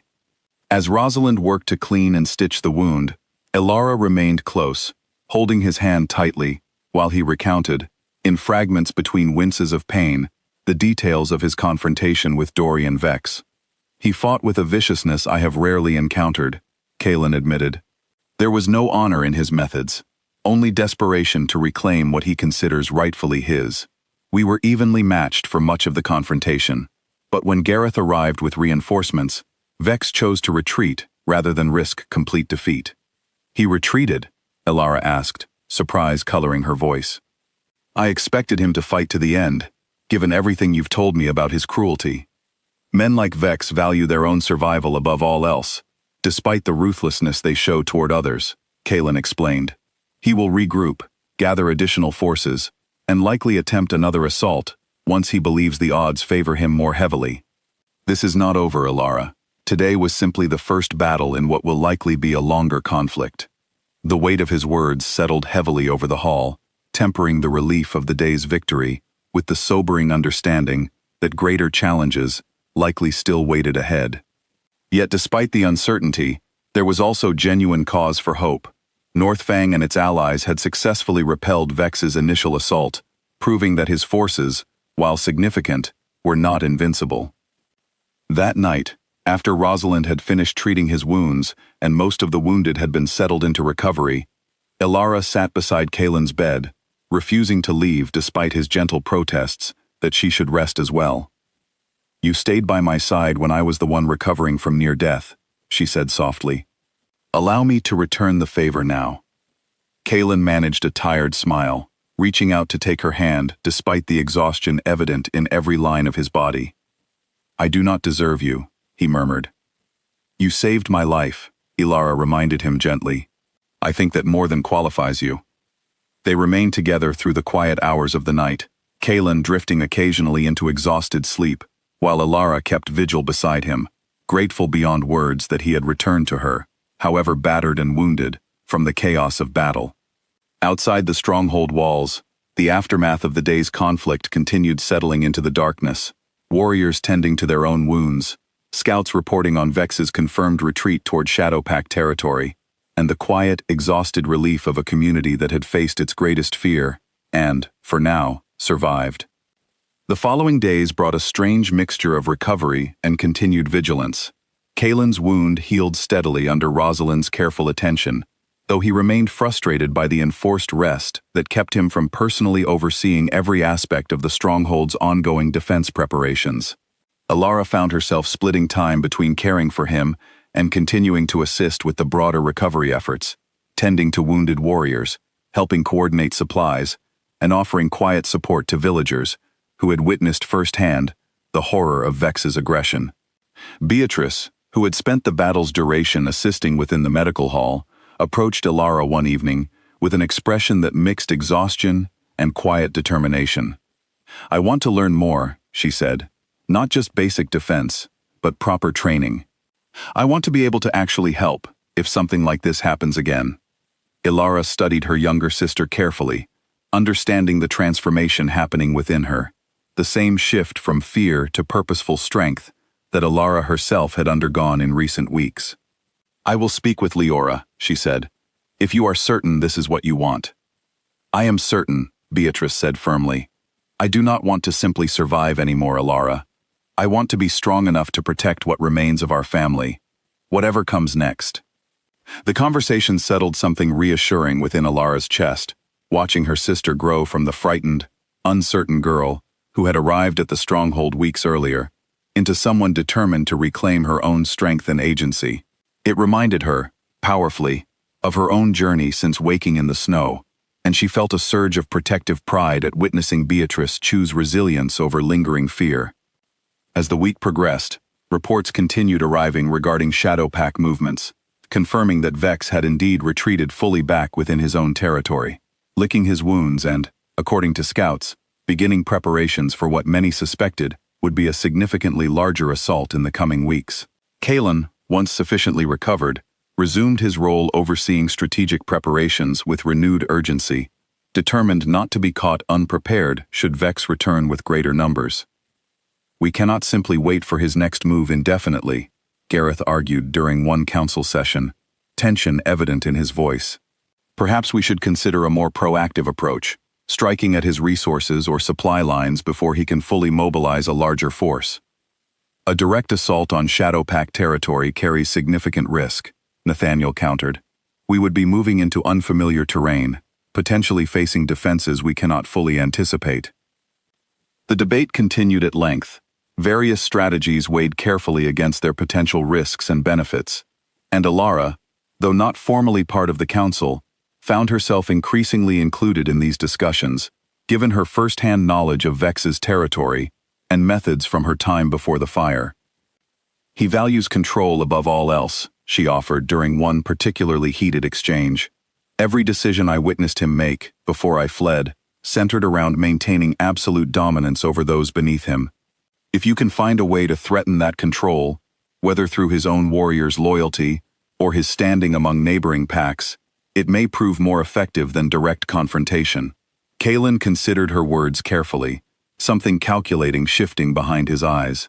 "You may be onto something," he said slowly. "Vex rules through fear rather than genuine loyalty. If we can demonstrate to his subordinate packs that his cruelty ultimately weakens rather than strengthens their collective position, some may reconsider their allegiance." The strategy meeting stretched late into the evening, plans slowly forming around this new approach, combining continued defensive preparation with careful diplomatic outreach to packs currently forced into loyalty beneath Vex's rule. It was a delicate, uncertain path forward, but one that offered hope of resolving the growing conflict without the devastating losses a full-scale war would inevitably bring. Later that night, as the stronghold finally settled into quiet after the long day of strategic planning, Alara found herself standing once more at the familiar wall overlooking the mountains, Kaelin joining her despite Rosalind's continued insistence that he rest his healing wound. "You should be sleeping," Alara chided gently, though she made no move to send him away. "I find I sleep better when you are beside me," Kaelin admitted, settling carefully beside her at the wall. They stood together in comfortable silence for a while, watching moonlight paint silver patterns across the snow-covered peaks in the distance. The events of recent weeks felt almost impossible when viewed against the simple beauty of the mountains, storms and battles giving way, however temporarily, to quiet peace. "Do you regret it?" Alara asked suddenly. "Finding me in the storm? Everything that has followed has brought so much danger to your doorstep." Kaelin turned to face her fully, something fierce and certain crossing his features in the moonlight. "Never," he said firmly. "Not for a single moment, Alara. Whatever danger has followed, whatever battles still wait ahead, finding you was the single greatest gift of my life. I would walk through 1,000 storms, face 1,000 wars, simply to have you beside me now." Alara felt tears gather unexpectedly at the sincerity in his voice, and she leaned into him carefully, mindful of his healing wound, allowing herself simply to exist within the warmth of his presence, grateful beyond measure for the unlikely path that had led her from the depths of a snowstorm to standing here beside him now. "Then let us face whatever comes next," she said softly. "Together, as we promised." "Together," Kaelin agreed, and beneath the quiet light of the moon, with the echo of battle still fresh in memory, and the promise of greater challenges still waiting on the horizon, the two of them found strength in each other, ready to face whatever Dorian Vex intended to bring against them next. 2 days later, an unexpected visitor arrived at the stronghold gates, requesting audience under a flag of neutral parley. The guards, wary after recent events, escorted the stranger carefully to the great hall, where Kaelin waited with Gareth and Nathaniel flanking him, ready for any possible deception. The visitor was a woman, perhaps Kaelin's age, dressed in traveling clothes marked with a crest neither Alara nor most of the council immediately recognized. She bowed respectfully upon entering, her expression carrying the weariness of someone who had traveled a difficult distance under considerable strain. "I am Grace, second in command of the Ashwood Pack," she said, straightening.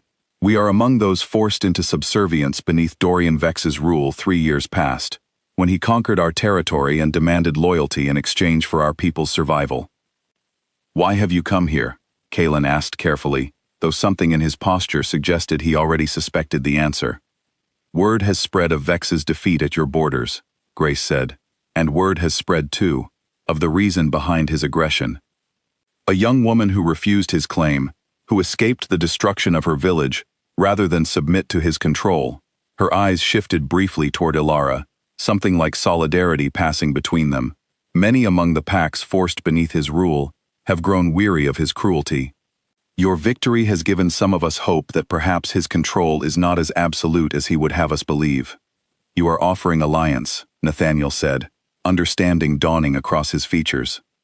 I am offering information, first, Grace clarified carefully. Proof of good faith, before any formal alliance can be considered. Vex is indeed gathering a larger force, drawing warriors from every pack currently beneath his control, including my own. But morale among these conscripted warriors is low. Many do not wish to fight a war born from one man's wounded pride. If Northfang can demonstrate strength and offer genuine alternative to Vex's rule, I believe several packs might be persuaded to withdraw their forced support entirely. The room fell into thoughtful silence as the council considered the significance of her words.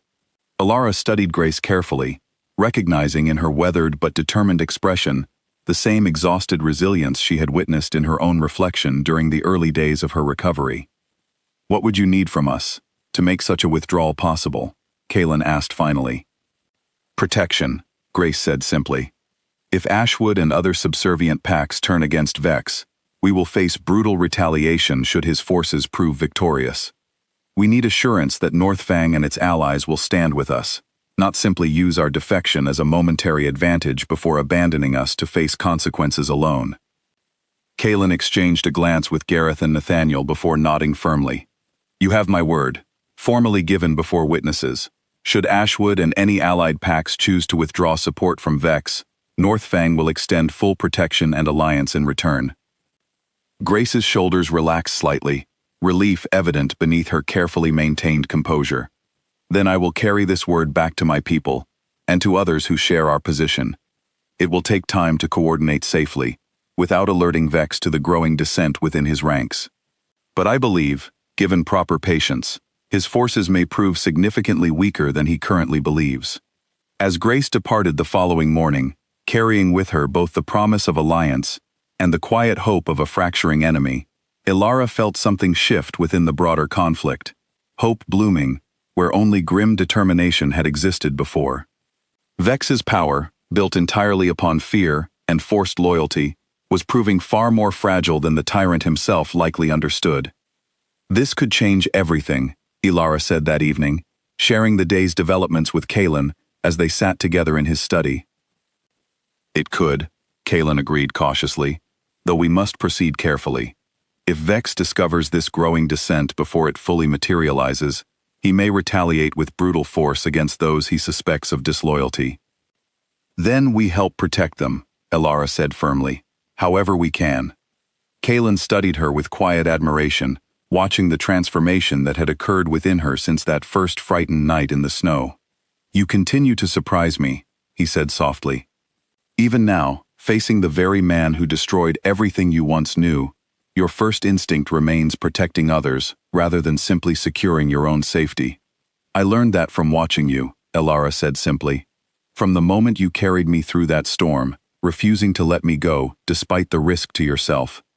I could not have asked for a better example. Outside, the mountains stood silent beneath the gathering clouds of an approaching evening storm, a quieter echo of the blizzard that had first brought them together weeks before. But within the stronghold walls, hope continued growing steadily alongside careful strategy, and Alara allowed herself, for the first time since the conflict began, to believe that perhaps peace, however distant, remained genuinely within reach. A servant's scream shattered the quiet of the stronghold kitchens, and by the time Alara reached the source of the commotion, a small crowd had already gathered around a young man collapsed against the pantry door, his face pale and slick with sweat. He was fine an hour ago, Ivy said, kneeling beside him with obvious alarm. Then he simply collapsed, clutching his stomach. Rosalind arrived moments later, pushing through the gathered onlookers with practiced authority. She knelt beside the young man, checking his pulse, examining his eyes, and her expression shifted quickly from concern to something far more serious. Poison, she said grimly. This is not illness. Someone has poisoned him. The word sent a ripple of shock through the gathered crowd, and Alara felt a cold chill settle over her, despite the warmth of the kitchen fires. Who would do such a thing? She asked, though even as she spoke, a suspicion was already forming in her mind. Get him to the healing quarters immediately, Rosalind ordered, and several pack members moved quickly to carry the stricken young man away. leaving Alara standing amid the shaken remnants of the kitchen staff. Word reached Kalen within minutes, and he arrived at the kitchens with Gareth close behind, his expression darkening as details of the incident were relayed. What was he doing before he collapsed? Kalen asked the assembled staff.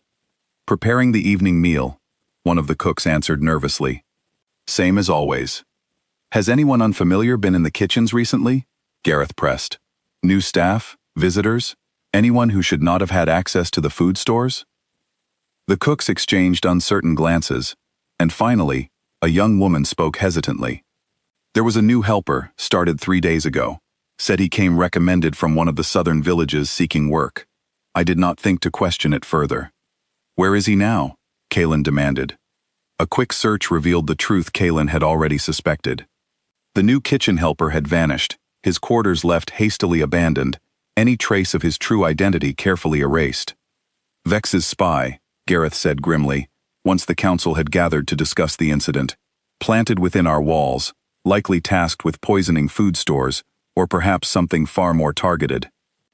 Targeted how? Alara asked, though dread was already coiling tightly in her stomach. Alara, Kalen said carefully, the young man who collapsed was assigned, among his other duties, to occasionally deliver meals to my private chambers, including yours.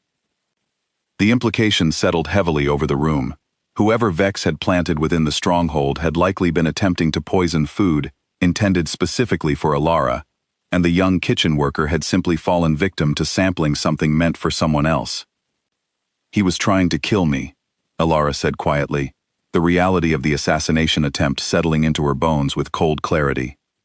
He failed, Kalen said firmly, though fury simmered visibly beneath his controlled exterior. And we will not allow such an attempt to succeed again. Every food preparation will now require verification from Rosalind before reaching any of our chambers. Kitchen staff will be more carefully vetted going forward, and additional guards will be posted throughout the stronghold's interior, not simply along the outer walls. Rosalind, meanwhile, worked tirelessly through the night to identify and treat the poison affecting the young kitchen worker, eventually succeeding in stabilizing his condition through careful application of herbal antidotes. The relief that swept through the stronghold at his recovery did little to fully dispel the deeper unease left behind by the incident, the unsettling realization that Vex's reach extended even within their supposedly secure walls. He is growing desperate, Nathaniel observed during the following council meeting. Direct combat failed to reclaim Alara. Now he resorts to assassination attempts, hoping to eliminate her rather than simply recapture her. If he cannot have her, Kalen said grimly, he would rather see her dead than allow her to remain safely beyond his control. The realization added a new, sharper edge of urgency to the stronghold's defensive preparations. Guards were increased throughout every level of the fortress. Visitors and new staff underwent far more rigorous questioning and background verification, and Alara found herself, much to her frustration, rarely left alone, even within what had once felt like the private safety of her own chambers. I understand the necessity, she admitted to Leora one evening, but I confess, I miss simply being able to walk the halls without feeling like every shadow might conceal a threat. It will not last forever, Leora said reassuringly, though her own vigilance had noticeably sharpened since the poisoning incident. Once Vex's forces are fully dealt with, this constant guard will ease. Days passed with careful, watchful tension, the stronghold slowly adjusting to its heightened security measures, while continuing preparations for the larger conflict everyone knew still loomed ahead. Word arrived periodically from Grace and other contacts within packs subservient to Vex, confirming that quiet dissent continued growing steadily beneath the surface of his forced control, though careful patience remained essential to avoid alerting him prematurely to the depth of the disloyalty building among his ranks. Then, nearly 2 weeks after the poisoning attempt, a second threat emerged, this one far more direct and immediately dangerous than the last.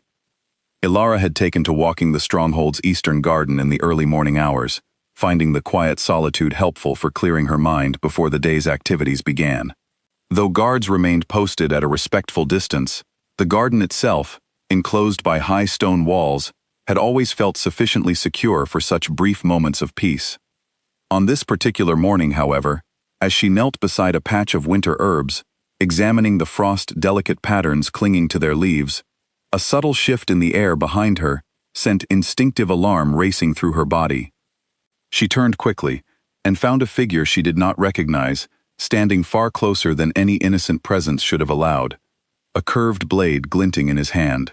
"Guards!" Ilara screamed, scrambling backward as the man lunged toward her, but her cry had barely left her throat before the training Leora had drilled into her over the past weeks took over instinctively. She twisted away from his first strike, using the defensive movements she had practiced countless times, buying herself crucial seconds, as the garden guards, alerted by her scream, came rushing toward the disturbance. The assassin, realizing his window of opportunity had closed, attempted a final desperate strike before the guards could reach him, but Ilara, drawing on reserves of strength and clarity she had not fully known she possessed, managed to deflect the blow using the very technique Leora had taught her only days before, sending the blade skittering harmlessly across the frozen ground. The guards overwhelmed the attacker moments later, subduing him before he could attempt further violence. But the confrontation left Ilara trembling, adrenaline and fear coursing violently through her system, even as the immediate danger passed. Kaelin arrived within minutes, having felt her fear surge sharply through their bond, and the sight of him rushing through the garden entrance, desperation and fury etched across his features, nearly broke the careful composure Ilara had been fighting to maintain. "I'm all right," she said quickly, seeing the terror in his eyes before he had even reached her. "I'm all right, Kaelin." The guard stopped him in time. He pulled her into his arms regardless, holding her tightly enough that she could feel the rapid, frightened pounding of his own heart against her cheek. "I felt your fear," he said, his voice rough with barely contained emotion. "I have never run so fast in my life." Behind them, the guards secured the captured assassin, dragging him toward the stronghold's interior for questioning, while Ilara allowed herself, finally, to fully process the magnitude of what had just occurred. She had nearly died, in her own garden, within the supposed safety of walls meant to protect her. And yet, she realized slowly, she had not simply frozen in helpless terror. She had fought back, using skills she had earned through weeks of determined training, and that fact alone offered a small, steadying comfort amid the lingering fear. "I fought him off," she said quietly, almost disbelieving her own words. "Kaelin, I actually fought him off." Something fierce and proud broke through Kaelin's worried expression. "You did," he confirmed, pulling back just enough to study her face carefully. "You are remarkable, Ilara, truly remarkable." The captured assassin, once questioned by Gareth and Nathaniel, confirmed what everyone had already suspected. He had been sent directly by Dorian Vex, carrying explicit instructions to eliminate Ilara by whatever means necessary should the opportunity present itself, considering her death an acceptable alternative to the continued frustration of her remaining beyond his control. "He has moved beyond simple reclamation," Kaelin said grimly, once the interrogation results had been shared with the full council. "This confirms his intent has shifted entirely toward eliminating you, rather than recapturing you, Ilara. We cannot afford further delay in addressing this threat directly." "What do you propose?" Nathaniel asked. "We accelerate our timeline," Kaelin said firmly.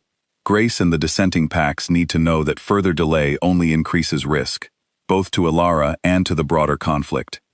If they are prepared to act, even partially, the time for that action is now, not some distant future date." Messages were dispatched immediately, urging accelerated coordination among the packs preparing to withdraw their forced loyalty from Vex's control. The stronghold's own defenses were further reinforced, and Ilara, despite her protests, found her movements even more carefully restricted. Guards now positioned within sight of her at all times, even during her private moments of reflection in the garden she had once found so peaceful. "I understand why," she told Kaelin one evening, frustration evident in her voice despite her understanding. "But I feel as though I am becoming a prisoner within my own home, simply trading one form of captivity for another."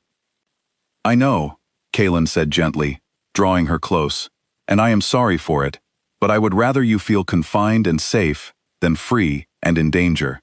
Once this conflict reaches its conclusion, I promise, you will have all the freedom you desire, without constant fear shadowing every step."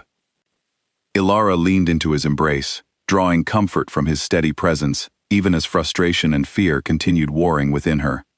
"I want this to end," she admitted quietly. "Not simply for my own safety, but for everyone who has been drawn into danger because of me. Beatrice, the villagers, your entire pack. I want peace, Kaelin. Real peace, not simply the absence of open battle." "We will have it," Kaelin promised, his voice carrying quiet certainty despite the uncertain path still stretching ahead of them. "Whatever it takes, Elara, we will reach that peace together."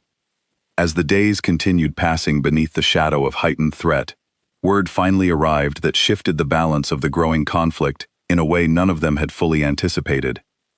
Grace returned to the stronghold, this time accompanied by representatives from 2 additional subservient packs, all 3 declaring their intent to formally withdraw support from Dorian Vex and align themselves instead with Northfang's growing coalition. "It is not without risk," Grace admitted during the council meeting that followed her arrival. "Vex will likely retaliate against our territories once he learns of our defection, but we would rather face that risk fighting for genuine freedom than continue living beneath his cruel control indefinitely." Kaelin studied the assembled representatives carefully before nodding, his expression grave but resolute. "Then we prepare together," he said firmly. "Northfang will honor its promise of protection, and together, we will ensure Dorian Vex's reign of fear comes to its long overdue end." The coalition, once fragile and uncertain, had finally begun solidifying into something powerful enough to genuinely challenge Vex's remaining forces. And as Elara watched the representatives from 3 separate territories commit themselves to a unified cause, she felt something powerful settle within her chest, hope transforming steadily into determined certainty. The tide, she realized, was finally beginning to turn. That night, once the visiting representatives had been settled into guest chambers, and the stronghold had finally quieted after the day's momentous developments, Elara found Beatrice sitting alone in the small garden courtyard, wrapped in a thick cloak against the evening chill, staring up at the scattered stars overhead. "You should be resting," Elara said gently, settling beside her sister. "I keep thinking about everything that has happened," Beatrice admitted quietly. "The village, the fire, and now all of this. Sometimes it feels like too much to hold in my mind at once." Elara wrapped an arm around her sister's shoulders, understanding the weight of that feeling intimately. "I know," she said softly. "I feel it too, more often than I let on. But look at what has also grown from all that pain, Beatrice. We found each other again. We found people willing to fight for what is right, even when it costs them greatly. Even Grace and the others who came tonight, choosing courage over continued fear." "Do you think it will truly end soon?" Beatrice asked, hope and uncertainty tangled together in her young voice. "The danger, I mean. Will we ever simply feel safe again?" "I believe we will," Elara said, with more conviction than she might have managed weeks earlier. "Not because the path ahead is easy, but because I have watched an entire community choose to stand against cruelty rather than simply accept it. That kind of courage does not fail easily, Beatrice. It builds, slowly, until it becomes unstoppable." Beatrice leaned her head against her sister's shoulder, comforted by the certainty in her voice, and for a while, the 2 sisters simply sat together beneath the quiet stars, drawing strength from each other's presence, the way they had when they were children, long before fire and fear had ever entered their lives. Inside the stronghold, Kaelin met privately with Gareth and Nathaniel, finalizing the details of the growing coalition's next steps. With 3 additional packs now formally aligned against Vex, their combined forces finally approached something resembling parity with the tyrant's remaining army, particularly once accounting for the weakened morale plaguing warriors who had never wished to fight Vex's war in the first place. "We should consider a direct approach now," Gareth suggested. "Rather than continuing to wait defensively for his next assault, perhaps it is time to take the fight to his own territory, striking while his forces remain divided and uncertain." "A bold strategy," Nathaniel said carefully, "but one that carries significant risk. Vex's stronghold is heavily fortified, built specifically to withstand siege." Kaelin considered both perspectives carefully, weighing the potential costs against the growing danger of continued delay, particularly given the recent assassination attempt against Elara. "We will not rush blindly into his territory," he decided finally, "but we will begin preparing for the possibility of a coordinated strike, timed carefully to exploit the weakened loyalty within his ranks. Grace and the other representatives can help identify precisely when and where such an assault would prove most effective. The planning stretched late into the night, careful strategy slowly taking shape around the growing coalition's combined strength. And as exhaustion finally began pulling at even the most determined minds within the stronghold, a fragile but genuine sense of hope continued settling over Northfang territory, the promise of an ending, however costly, finally beginning to feel achievable, rather than simply desperate wishful thinking. Ilara, returning to her chambers long after Beatrice had finally succumbed to sleep, found Kalen waiting for her, exhaustion evident in his features but tempered by quiet determination. "The coalition grows stronger," he told her, pulling her gently into his arms. "For the first time since this conflict began, I believe we may genuinely have the strength needed to end Vex's threat permanently, rather than simply defending against it indefinitely. How long until you believe we will be ready?" Ilara asked. "Weeks, perhaps," Kalen said honestly. "There is still much to coordinate, much preparation required before any direct action against his stronghold would carry reasonable chance of success." Ilara nodded, understanding the necessity of patience despite her own growing eagerness to see the threat against her, and against everyone she had come to love within these walls, finally and completely ended. "Then we prepare," she said firmly, echoing words that had become something of a promise between them over the difficult weeks since the conflict began. "Together, as always." "Together," Kalen agreed, and beneath the quiet darkness of the stronghold's protective walls, the promise settled once more between them, steady and unshaken, despite everything that had been thrown against it, a foundation strong enough to carry them through whatever remained of the battle still waiting ahead. The great hall fell completely silent the moment Kalen rose from his seat, every eye in the room fixed on the Alpha King as he lifted a hand for attention that had already fully claimed itself. "3 weeks ago," he began, his voice carrying clearly across the packed hall filled with Northfang pack members, coalition representatives, and warriors from allied territories. Dorian Vex sent his forces against these walls, believing fear alone would be enough to reclaim what he had lost through his own cruelty. He was wrong. A murmur of agreement rippled through the crowd, and Kalen continued, his gaze sweeping deliberately across the gathered faces before settling, finally, on Ilara standing near the front of the assembly. "I called this gathering tonight not simply to discuss strategy against our enemy," he said, "but to make a declaration before all of you, one that I believe will strengthen our position against Vex in ways strategy alone cannot achieve." Ilara felt her heart begin racing, uncertain what exactly Kalen intended, though something in his expression, fierce and unwavering, sent warmth spreading through her chest, despite her confusion. He stepped down from the raised platform, crossing the hall to stand before her, and the entire assembly seemed to hold its breath collectively as he reached for her hands. "Ilara," he said, his voice softening even as it continued carrying clearly through the silent hall, "since the moment I found you in that storm, you have shown a strength and resilience that has humbled me continually. You have faced fire, loss, and repeated attempts against your very life. And through it all, you have chosen courage over despair, compassion over bitterness. I do not simply wish to protect you as my mate any longer. I wish to claim you formally, before my entire pack and our allies, as my queen." Gasps and murmurs of surprise swept through the hall, though beneath the shock, Ilara could sense genuine warmth building among many gathered faces, particularly those who had witnessed her tireless efforts alongside Rosalind and Leora over the preceding weeks. "Kalen," Ilara whispered, tears gathering unexpectedly at the corners of her eyes. "Are you certain? This is not simply about protecting me from Vex?" "This has never been simply about protection," Kalen said firmly, loud enough for the hall to hear clearly. "I love you, Ilara, completely and without reservation. This declaration is not born from fear of what Vex might do. It is born from certainty of what I want for the rest of my life, regardless of what threats we face along the way." The sincerity in his voice, combined with the weight of his words spoken so openly before the entire assembly, broke through any remaining hesitation Ilara might have carried.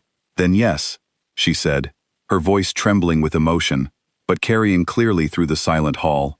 "Yes, Kalen, I will stand beside you, not simply as your mate, but as your queen. The hall erupted into cheers, the tension of recent weeks finally breaking into genuine celebration as pack members and allies alike embraced the news with visible joy.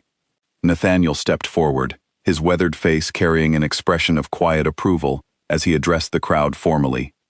By ancient tradition and the will of our Alpha King, he announced, the bonding ceremony shall be held in 3 days' time, uniting Kaelin Draven and Alara before our people and our allies as King and Queen of the Northfang Pack. As celebration continued swirling through the Great Hall, Alara found herself surrounded by well-wishers, Leora embracing her fiercely, Beatrice crying happy tears against her shoulder, Rosalind offering quiet, knowing smiles that suggested she had anticipated this development long before it occurred. I told you the bond does not choose fragile souls, Rosalind said warmly, taking Alara's hands in her own weathered ones. It chooses those strong enough to become exactly what fate requires. You have more than proven yourself worthy of the crown you are about to receive. Gareth, meanwhile, clasped Kaelin's shoulder firmly, genuine happiness written across his usually composed features. About time, he said with a knowing grin. I have waited years to see you finally allow yourself something beyond duty alone. She makes duty feel less like a burden, Kaelin admitted quietly, watching Alara across the celebrating hall with an expression of pure devotion. She reminds me why protecting these people matters, beyond simple obligation. The following days passed in a whirlwind of preparation, the stronghold transforming from a fortress braced for war into a community preparing for celebration, though the underlying tension of Vex's continued threat never fully disappeared beneath the joyful preparations.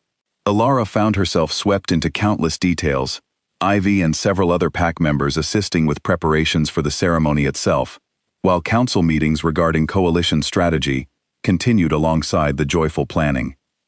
This declaration will not go unnoticed by Vex, Nathaniel warned during one such meeting.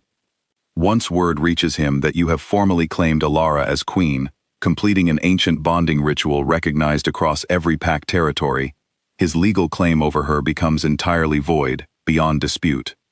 That is precisely the intention, Kaelin confirmed. Let him understand fully that, whatever remains of his obsession, it will find no legitimate path forward.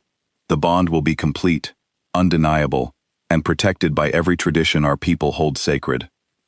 Alara listened to these strategic discussions, with growing understanding of the significance behind Kaelin's declaration. This was not simply a romantic gesture, though the love behind it remained entirely genuine. It was also a decisive political move, one meant to strip away any remaining justification Vex might claim for his continued aggression. Are you nervous? Beatrice asked one evening, helping Alara try on the ceremonial dress that had been carefully prepared for the bonding ritual, deep blue fabric embroidered with silver thread depicting the Northfang crest. Terrified, Alara admitted with a small laugh. Not of marrying Kaelin, of everything the ceremony represents. Once this bond is completed formally, there will be no path backward, no uncertainty remaining about my place here. Is that truly something to fear? Beatrice asked gently. Alara considered the question carefully, studying her reflection in the mirror, the woman staring back at her barely recognizable as the frightened, memoryless stranger who had woken in Kaelin's chambers weeks earlier. No, she said finally, certainty settling steadily into her voice. I do not fear the commitment itself. I fear, perhaps, everything that still stands between us and true peace. But I do not fear choosing Kaelin, not for a single moment. The morning of the ceremony arrived clear and bright, sunlight glinting off the snow-covered peaks surrounding the stronghold in a display of natural beauty that felt almost symbolic, given how their story together had begun amid a very different kind of snow. Alara stood in her chambers, Ivy and Leora fussing over final details of her appearance, while Beatrice watched with tears of happiness gathering in her eyes. You look beautiful, Leora said softly, adjusting the delicate silver circlet resting atop Alara's dark hair. Kaelin is a fortunate man. I am equally fortunate, Alara replied, though nervous energy hummed steadily beneath her calm exterior. The ceremony itself took place within the stronghold's ancient courtyard, a space reserved specifically for significant pack traditions. its stone walls worn smooth by centuries of similar celebrations. As Alara walked slowly across the courtyard toward where Kaelin waited, flanked by Gareth and Nathaniel, she felt the weight of every gathered gaze, pack members and allied representatives alike, watching with rapt attention as the ceremony that would formally bind their king to his chosen queen finally began.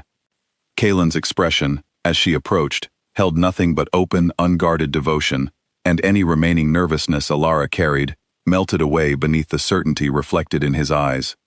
Nathaniel led the ceremony with practiced solemnity, invoking ancient words that spoke of unity, protection, and the sacred bond between two souls chosen by fate to walk their path together.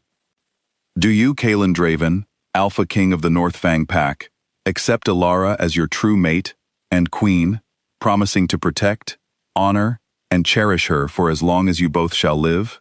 I do, Kaelin said, his voice carrying clear and unwavering conviction across the silent courtyard. And do you, Alara, accept Kaelin Draven as your true mate and king, promising the same devotion and honor in return?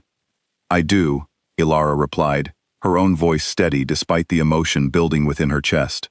The final portion of the ceremony required the ancient bonding mark, a ritual exchange completed through careful ceremonial touch that would bind them permanently, recognized by every pack territory as an unbreakable union. As Kaelin completed the ritual, warmth spread through Alara's entire body, the bond that had already existed between them since that first touch in the snow, now deepening into something permanent and unshakable. The courtyard erupted into celebration the moment the ceremony concluded, cheers and applause echoing off the ancient stone walls, as Kaelin pulled Alara into a fierce, joyful embrace, their formal bonding complete before the eyes of their entire community. My queen, Kaelin murmured against her ear, warmth and pride evident in every syllable. My king, Alara replied, laughter mixing with tears of happiness, as celebration continued erupting around them.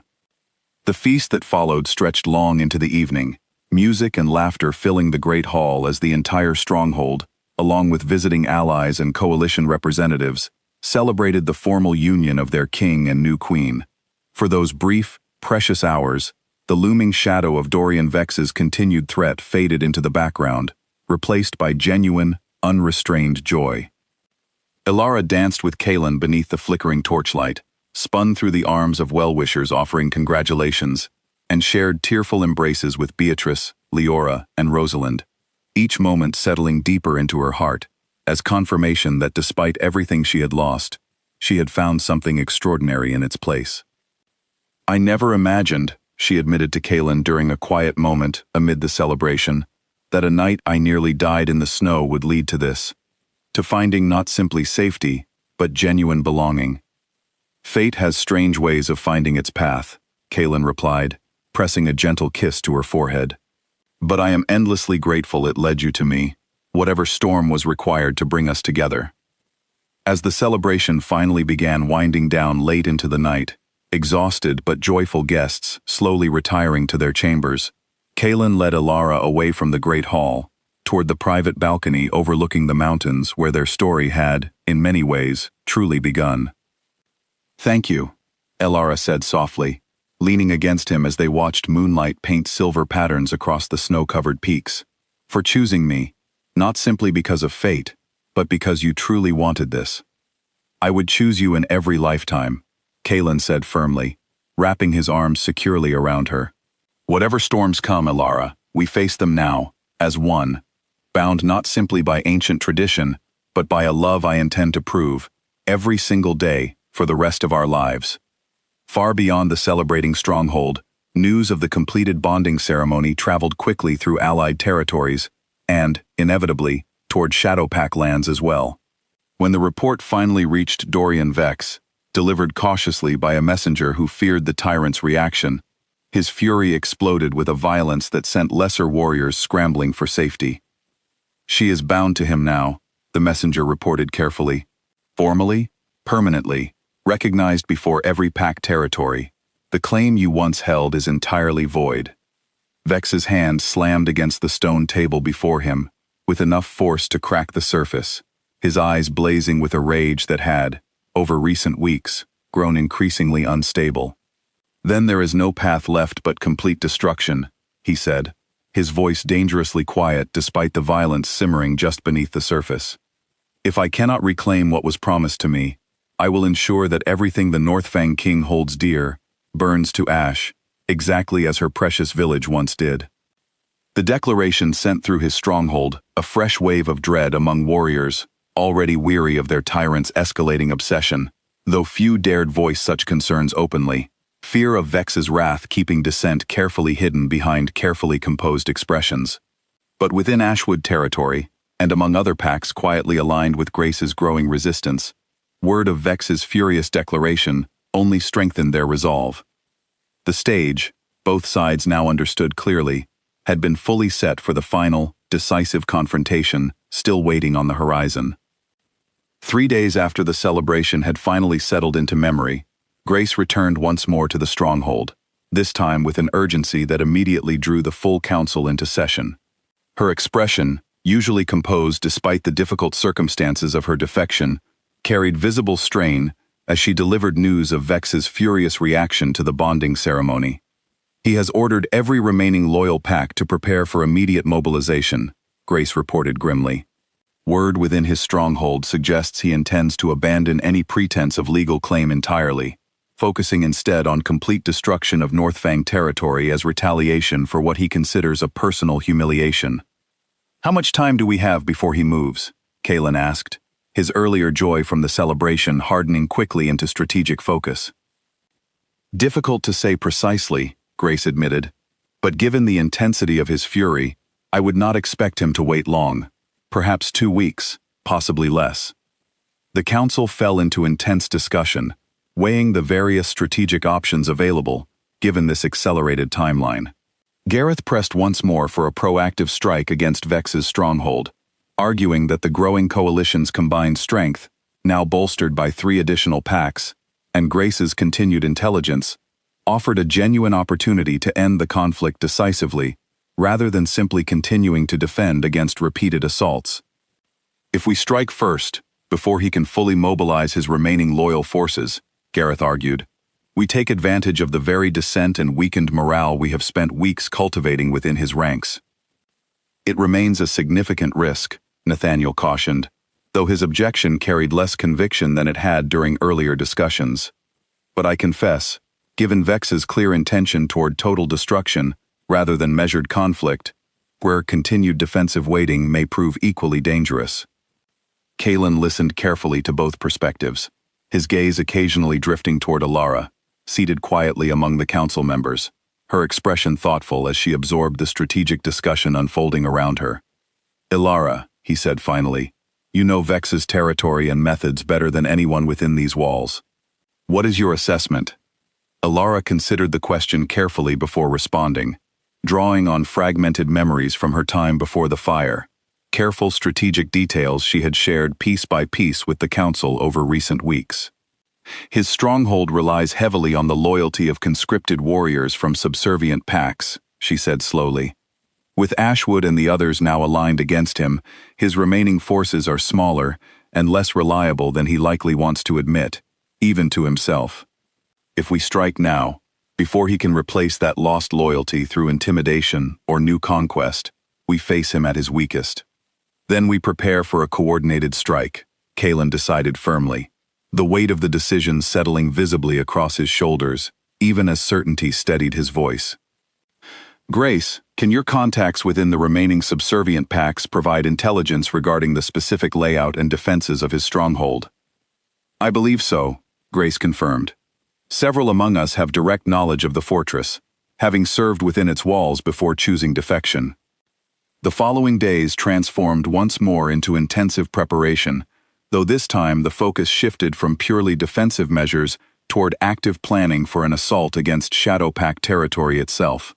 Warriors trained with renewed intensity, strategic maps were drawn and revised repeatedly as intelligence continued arriving from Grace's network of contacts, and Alara found herself contributing valuable insight throughout the process, her knowledge of Vex's territory proving increasingly essential to the coalition's evolving strategy.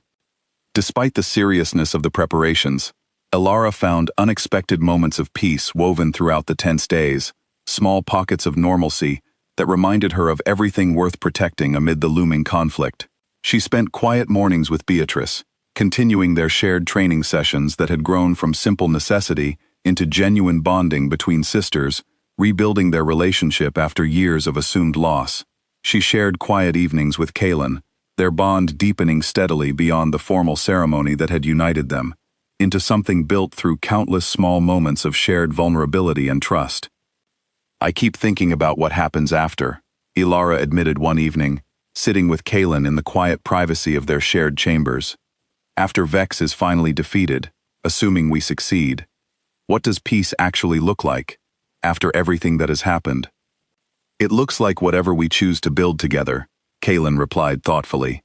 "Rebuilding what Vex has destroyed, both within our own territory, and perhaps, eventually within his former lands as well, once his cruelty is finally ended. It looks like watching Beatrice grow into the strong young woman she is clearly becoming. It looks like simple mornings without fear shadowing every step, evenings spent in genuine peace rather than constant vigilance." Ilara leaned against him, allowing herself to imagine that future, clearly for the first time since the conflict began. A life built not around survival alone, but around genuine hope and belonging.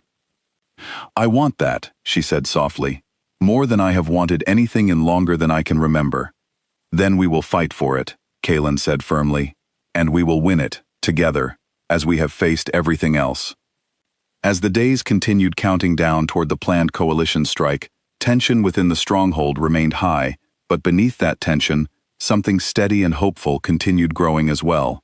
The certainty that whatever difficult battle still waited ahead, they would face it not as scattered, frightened individuals, but as a unified community bound together by shared purpose and genuine care for one another. On the eve of the coalition's planned departure toward Shadowpact territory, the Great Hall gathered once more, though this time the atmosphere carried none of the celebratory joy from the bonding ceremony weeks earlier. Instead, warriors from North Fang and allied territories alike gathered with grim determination, weapons checked and rechecked, final strategic details confirmed among commanders who would lead the coordinated assault at dawn.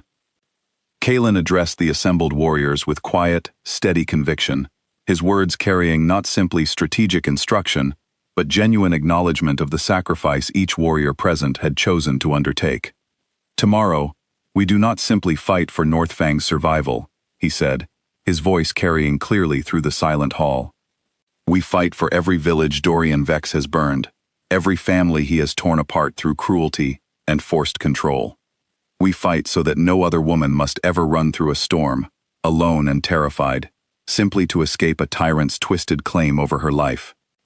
The hall remained silent for a long moment, the weight of his words settling deeply among the gathered warriors, before Gareth raised his voice in a rallying cry that quickly spread throughout the assembly, warriors from every territory joining together in unified determination as the great hall echoed with the promise of the battle still waiting at dawn.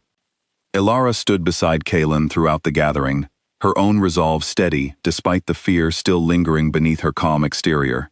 Tomorrow would bring the culmination of everything they had worked toward since the moment Grace first arrived, offering fragile hope of alliance.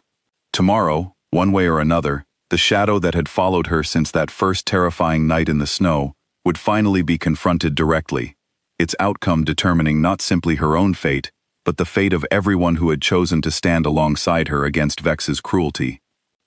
As the gathering finally dispersed, warriors retreating to whatever rest they could manage, before the dawn's difficult departure, Ilara found herself once more standing with Kaylin at the familiar wall overlooking the mountains, moonlight painting silver patterns across snow-covered peaks that had witnessed so much of their story unfold beneath their silent watch.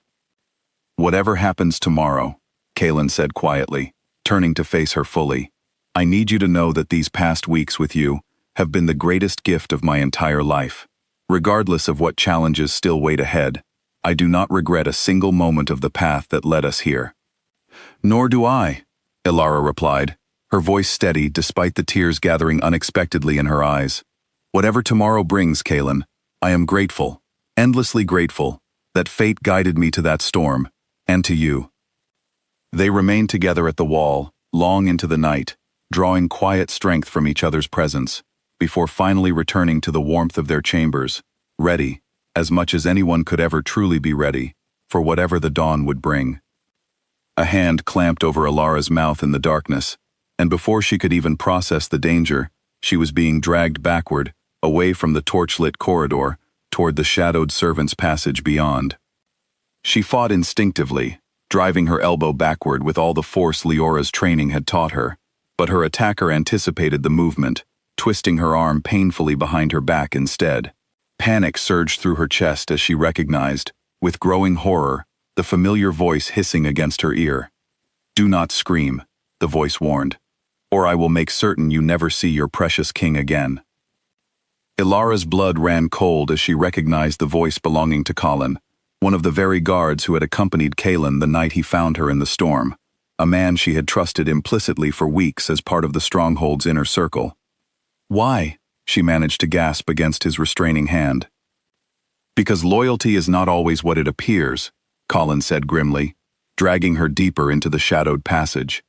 "Vex offers considerably more than the king's gratitude for warriors willing to see reason."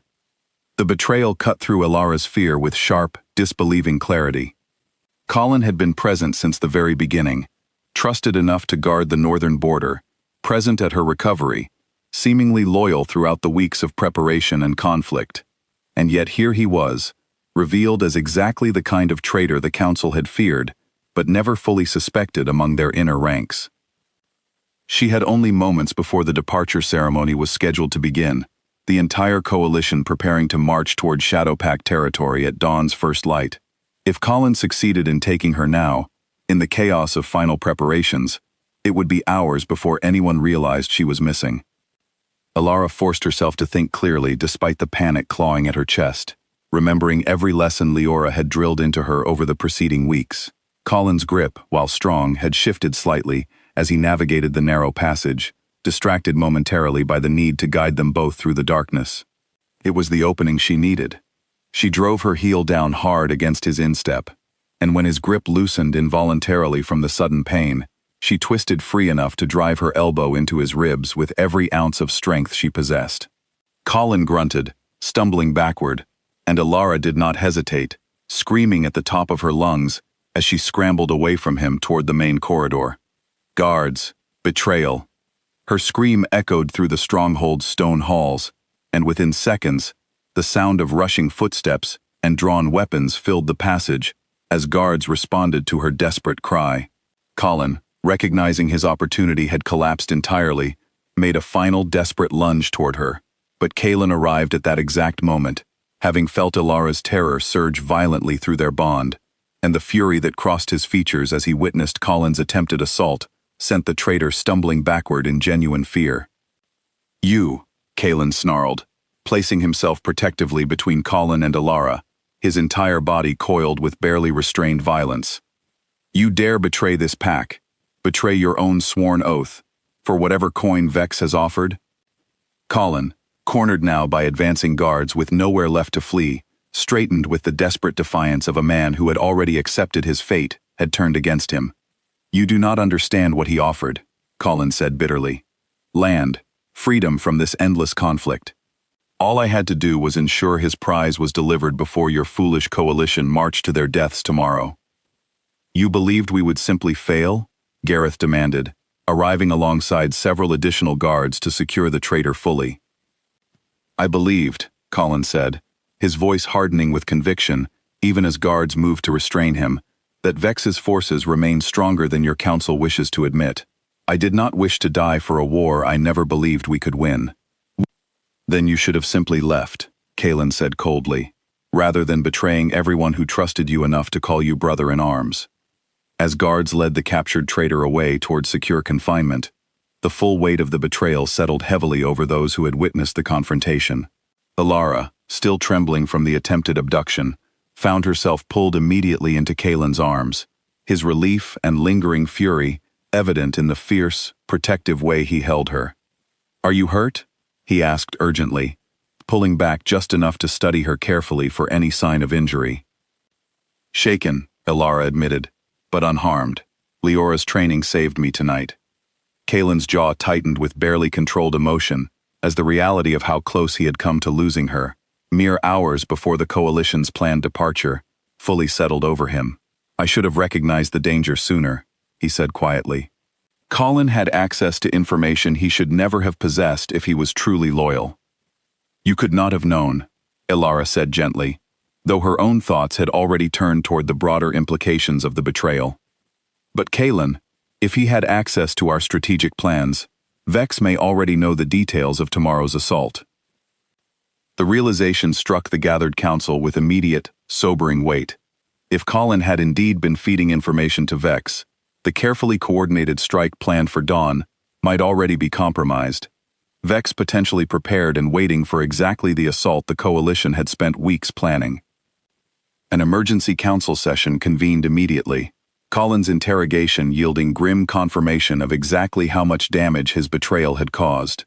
He had, indeed, been passing information to Vex for several weeks, details regarding coalition troop numbers, planned strategic approaches, even specific timing for the planned assault against Shadowpact territory.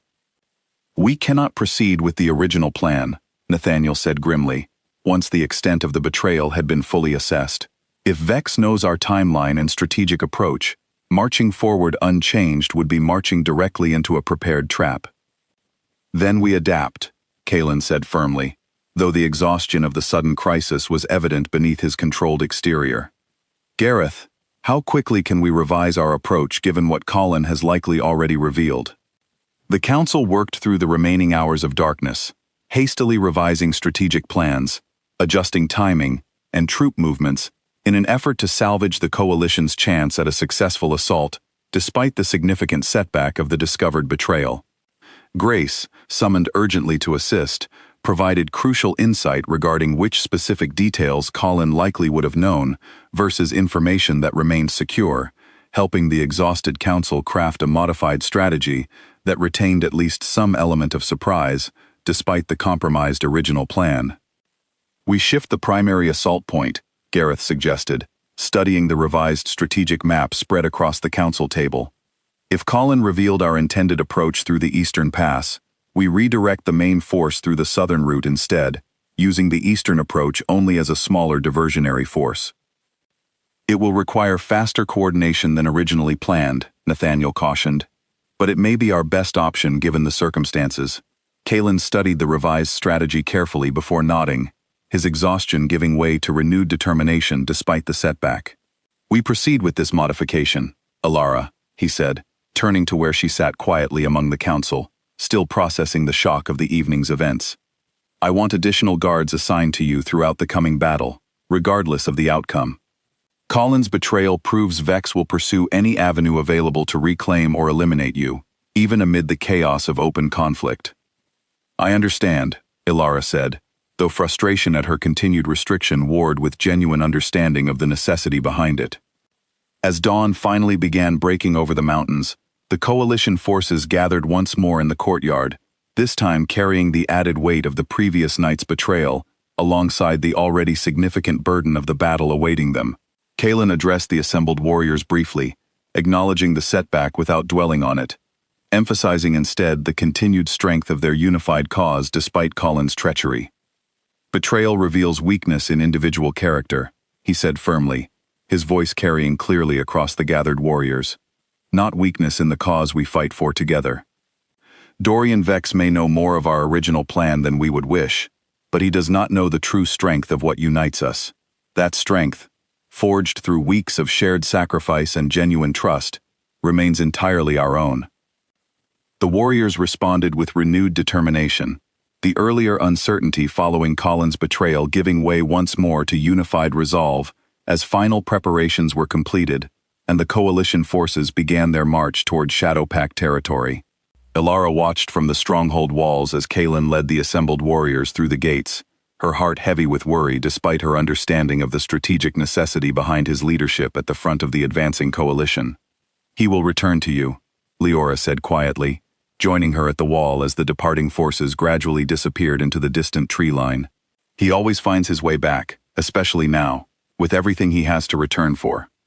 Elara nodded, though the worry gnawed steadily at her chest As the morning stretched onward, the stronghold left significantly emptier, with so many warriors departed toward the looming confrontation.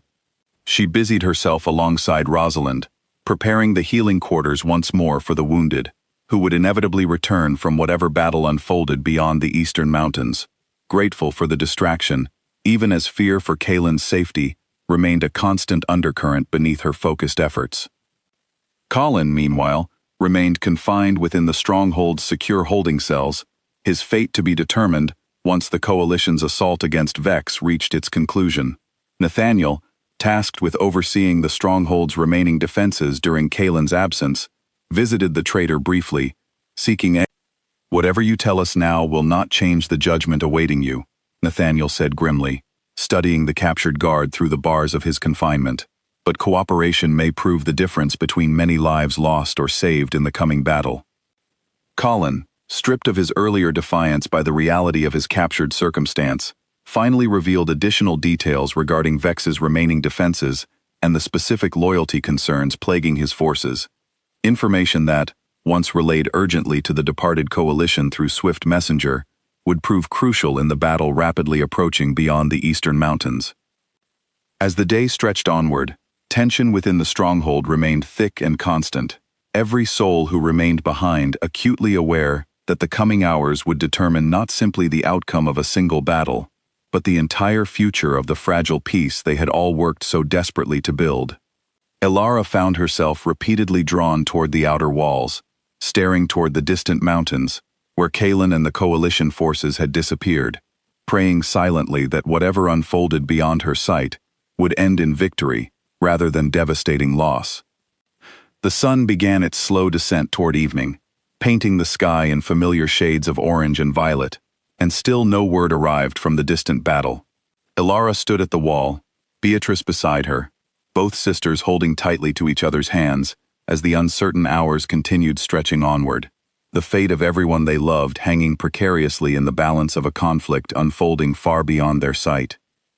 Night fell fully before the first messenger finally arrived, a young scout riding hard through the stronghold gates, his horse lathered with exhaustion, his own face streaked with dirt, and the unmistakable weariness of battle.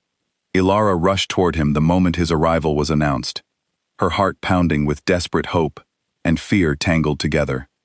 "News," she demanded, perhaps too sharply, though the scout did not seem to mind her urgency. "The southern approach caught Vex's forces largely unprepared," the scout reported, still catching his breath from the hard ride. "The revised strategy worked. We breached the outer defenses of Shadowpact territory before nightfall, though fighting continues near the stronghold itself." "And the Alpha King?" Elara pressed, unable to keep the tremor from her voice. "Leading from the front, as always," the scout said, offering what he clearly intended as reassurance. "Wounded, but nothing severe. He sent me back specifically to report that the coalition holds strong position, and that victory, while not yet secured, remains within reach." Relief flooded through Elara so intensely that her knees nearly buckled, Beatrice steadying her with a firm grip on her arm. "Thank you," Elara managed, gratitude evident in every word. "Thank you for bringing word." The scout, given brief respite to eat and rest before returning to the battle with additional supplies, provided further details to Nathaniel and the remaining council regarding the battle's progress, the modified strategy proving successful enough to offset the earlier setback caused by Colin's betrayal.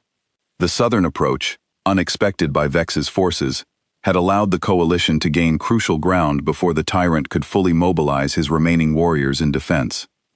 Throughout the following day, additional messengers arrived periodically, each report carrying fragments of the ongoing battle's progress.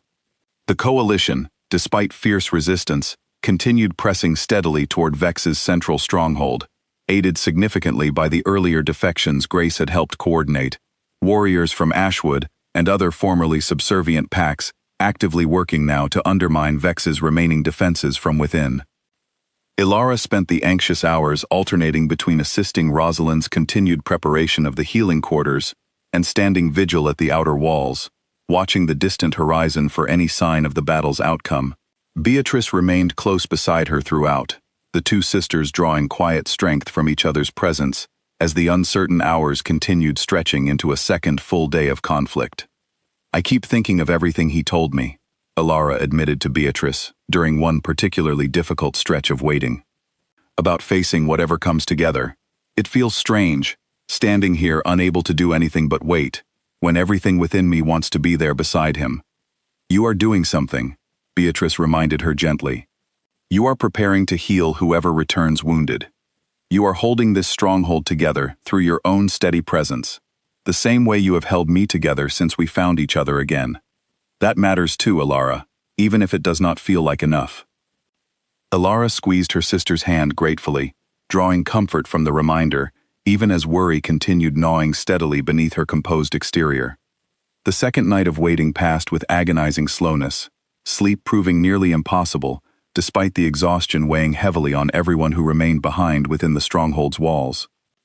It was near dawn on the third day, when the sound of approaching horns finally echoed across the distant mountains, and Alara, who had barely slept through the tense night, was on her feet and racing toward the outer wall, before the sound had even fully registered within her conscious mind.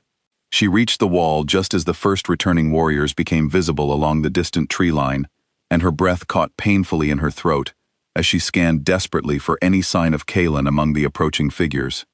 The wait, though brief, felt endless, until finally, unmistakably, she spotted him at the front of the returning coalition forces, walking under his own power, despite visible exhaustion and bandaging wrapped around one arm.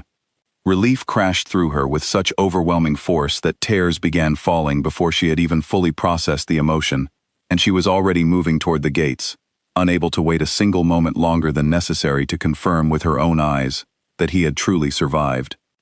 The gates opened to admit the returning warriors, and Alara pushed through the gathering crowd until she reached Kalen, throwing herself into his arms with a fierceness that nearly knocked them both off balance.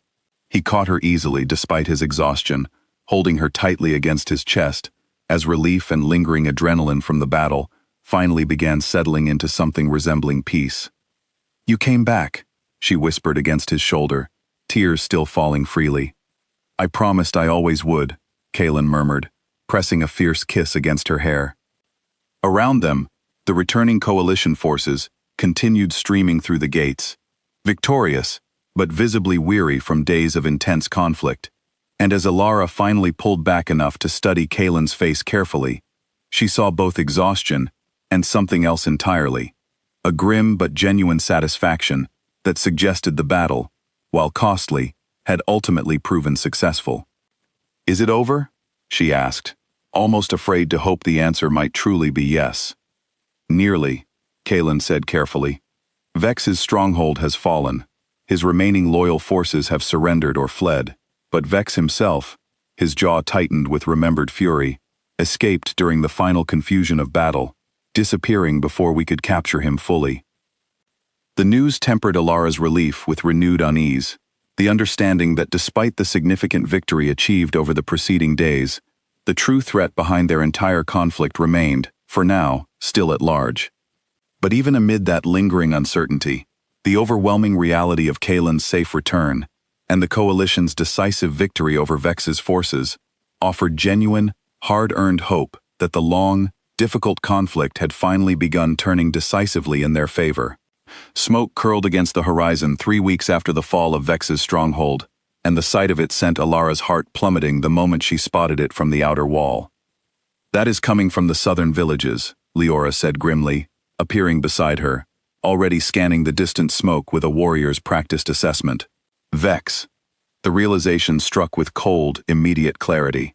Despite losing his stronghold, and the majority of his forces during the coalition's decisive assault, Dorian Vex had not simply disappeared into irrelevant obscurity as many had hoped. Instead, he had spent the intervening weeks gathering whatever remained loyal to him, smaller in number but no less dangerous, and had apparently chosen retaliation against the vulnerable southern villages as his final, desperate act of vengeance. Kalen arrived within minutes of the alarm being raised, his expression hardening into cold fury as he took in the rising smoke, marking Vex's continued cruelty even amid his own defeat.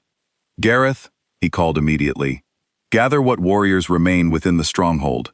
We ride within the hour."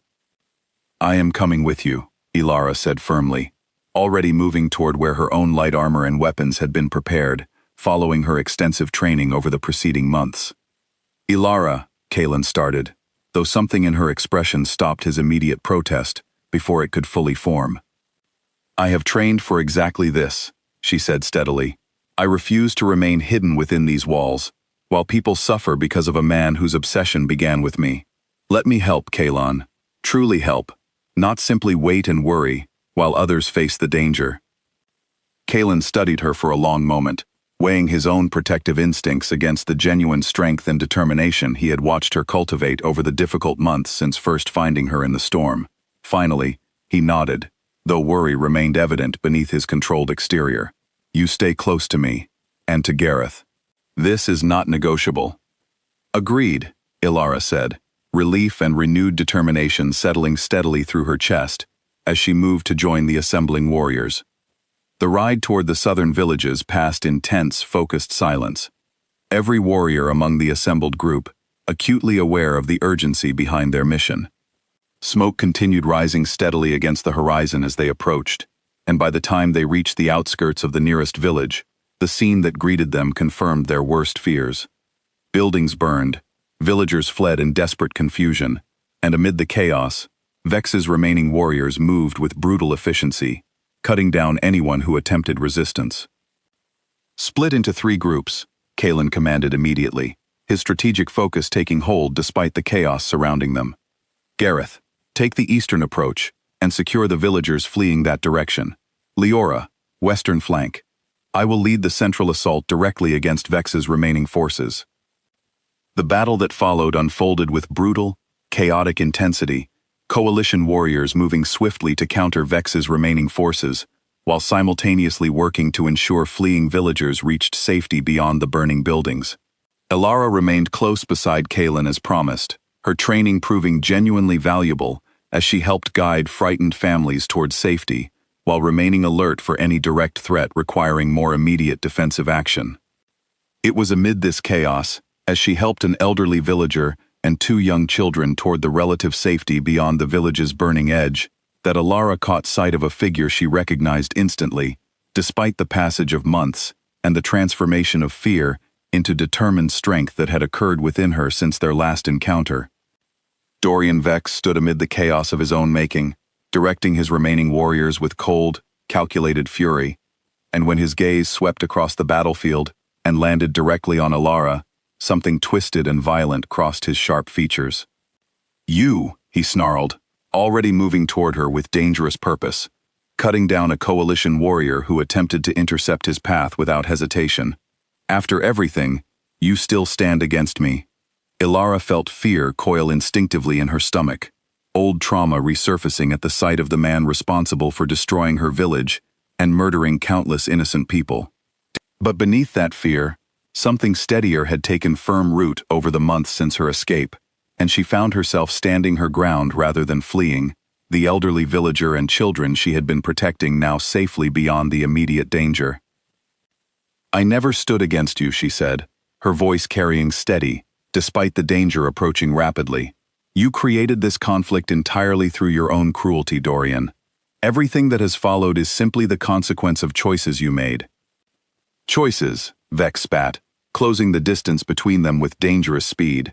You were promised to me, mine by right, by agreement your own village elders made in good faith. I was never yours, Ilara said firmly, drawing the defensive blade Leora had insisted she carry, despite her hope it would never prove necessary. I never agreed to anything, and no arrangement made by others could ever claim ownership over my own choices.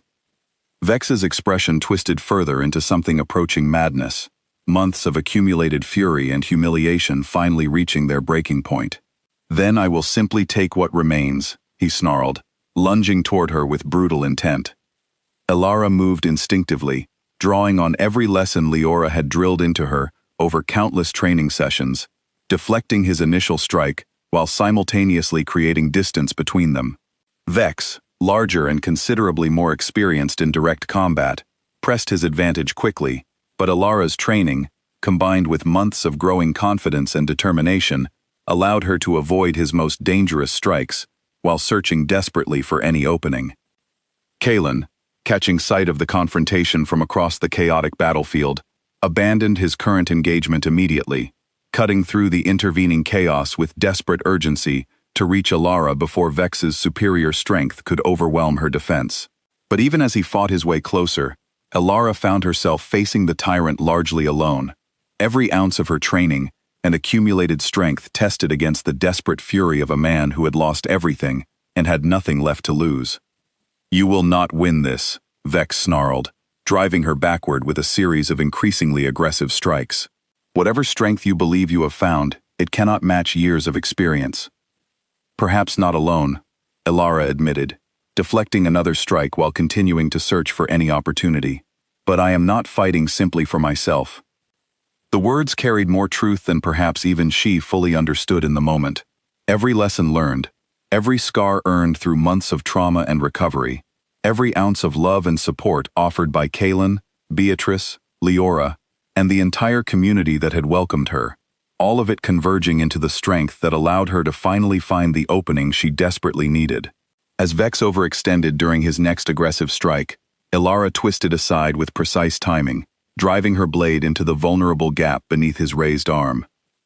Vex staggered backward, shock and pain crossing his features as he registered the wound, and in that crucial moment of hesitation, Kalen finally arrived, positioning himself protectively between Elara and the wounded tyrant. "This ends now," Kalen said, his voice carrying cold, absolute finality as he faced the man who had brought so much suffering against everyone he loved. Vex, wounded and increasingly desperate as coalition warriors continued overwhelming his remaining forces throughout the burning village, attempted one final, reckless assault against Kalen, but months of accumulated consequence had finally caught up with the tyrant's overreaching ambition. The confrontation, when it concluded moments later, left Dorian Vex defeated entirely, his reign of terror finally, permanently ended.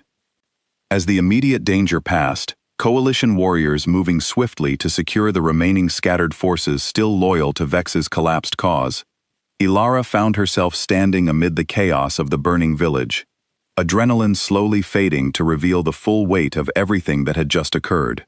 Kalen turned toward her immediately, concern and fierce pride tangled together as he took in her uninjured but visibly shaken state. "You fought him," he said, something between disbelief and profound admiration coloring his voice. "You truly fought him, Elara."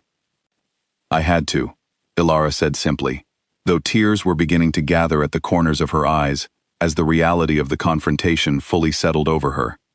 "For everyone he has hurt, for my village, for Beatrice, for every person who ever suffered beneath his cruelty." Kalen pulled her into his arms, holding her tightly as the surrounding chaos slowly began settling into the quieter aftermath of successful defense. "You have more courage than anyone I have ever known," he murmured against her hair. "I am endlessly proud of you, Elara." The remainder of the day passed in the exhausting but necessary work of securing the village, treating the wounded, and beginning the long process of addressing the damage Vex's final desperate assault had caused.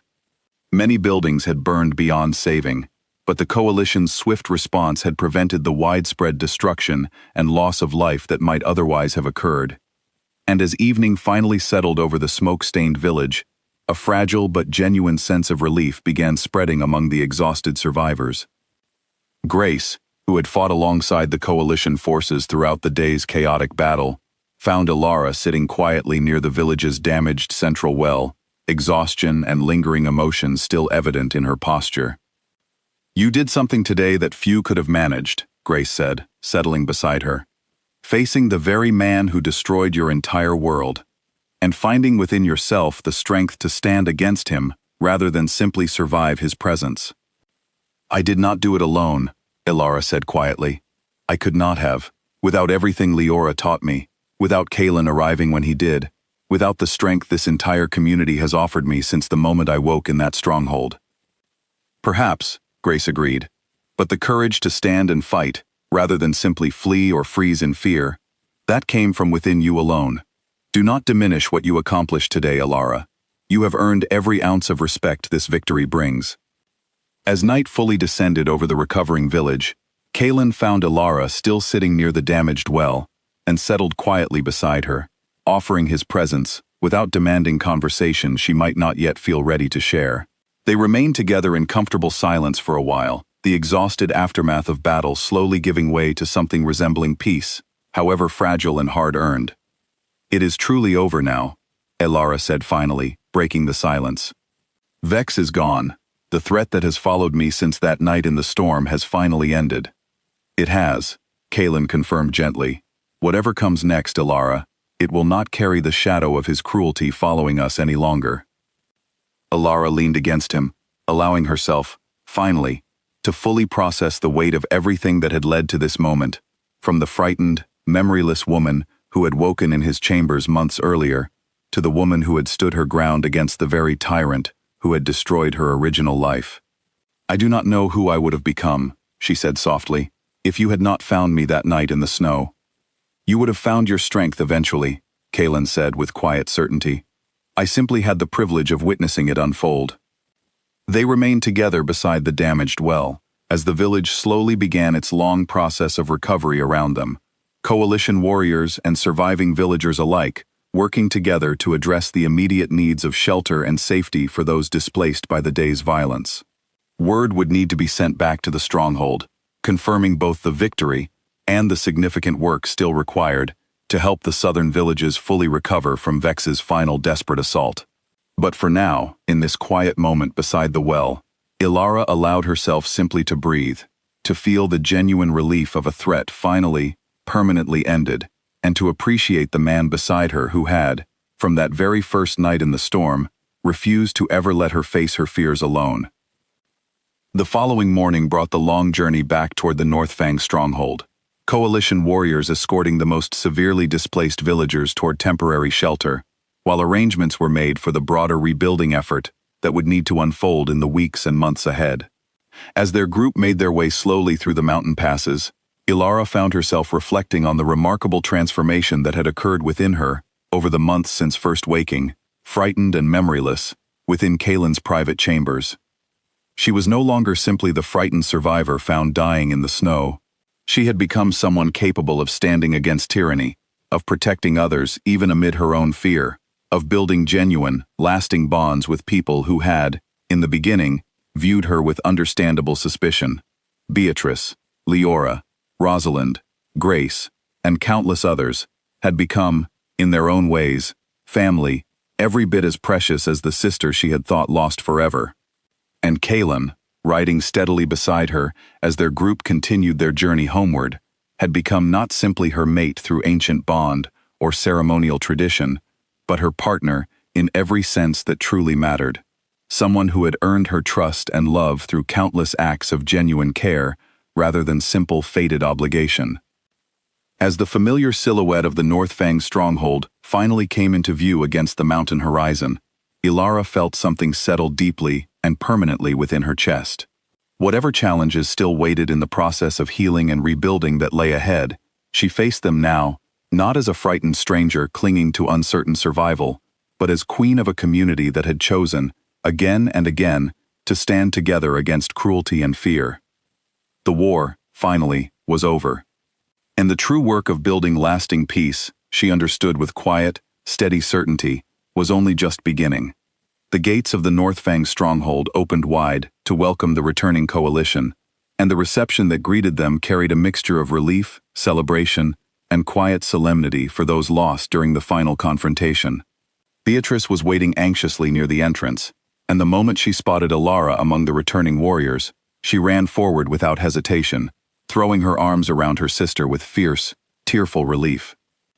"I heard you fought him," Beatrice said, pulling back just enough to study Ilara carefully, checking for injuries with the same protective instinct Ilara herself had shown countless times since their reunion. "I heard you actually faced Vex directly." "I did," Ilara confirmed, managing a tired but genuine smile. "And I am here, whole and safe, thanks to everything I learned from Leora and everyone who stood beside me." Rosalind arrived shortly after, insisting on checking every returning warrior for injuries requiring immediate attention, despite protests from those eager simply to rest after the exhausting days of conflict. Nathaniel, meanwhile, began the necessary work of coordinating longer-term support for the southern villages, arranging supplies and additional warriors to assist with the ongoing rebuilding effort that would need to continue over the coming weeks. That evening, as the stronghold settled into a mixture of quiet celebration and exhausted relief, Kaelin called together the full council to formally address the conflict's conclusion and the path forward now that Vex's threat had finally been eliminated. Dorian Vex is dead, he announced to the gathered council and assembled representatives from allied territories. His remaining forces have surrendered or dispersed. The Shadow Pact territory itself now requires new leadership, given the complete collapse of Vex's tyrannical rule. "What do you propose?" Nathaniel asked.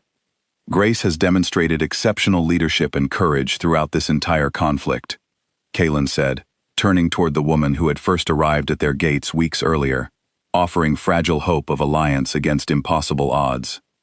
"I propose that the pacts formerly subservient to Vex be given the opportunity to choose their own path forward, free from forced control, with Grace serving as an interim coordinator to help facilitate that transition until stable, legitimate leadership can be properly established."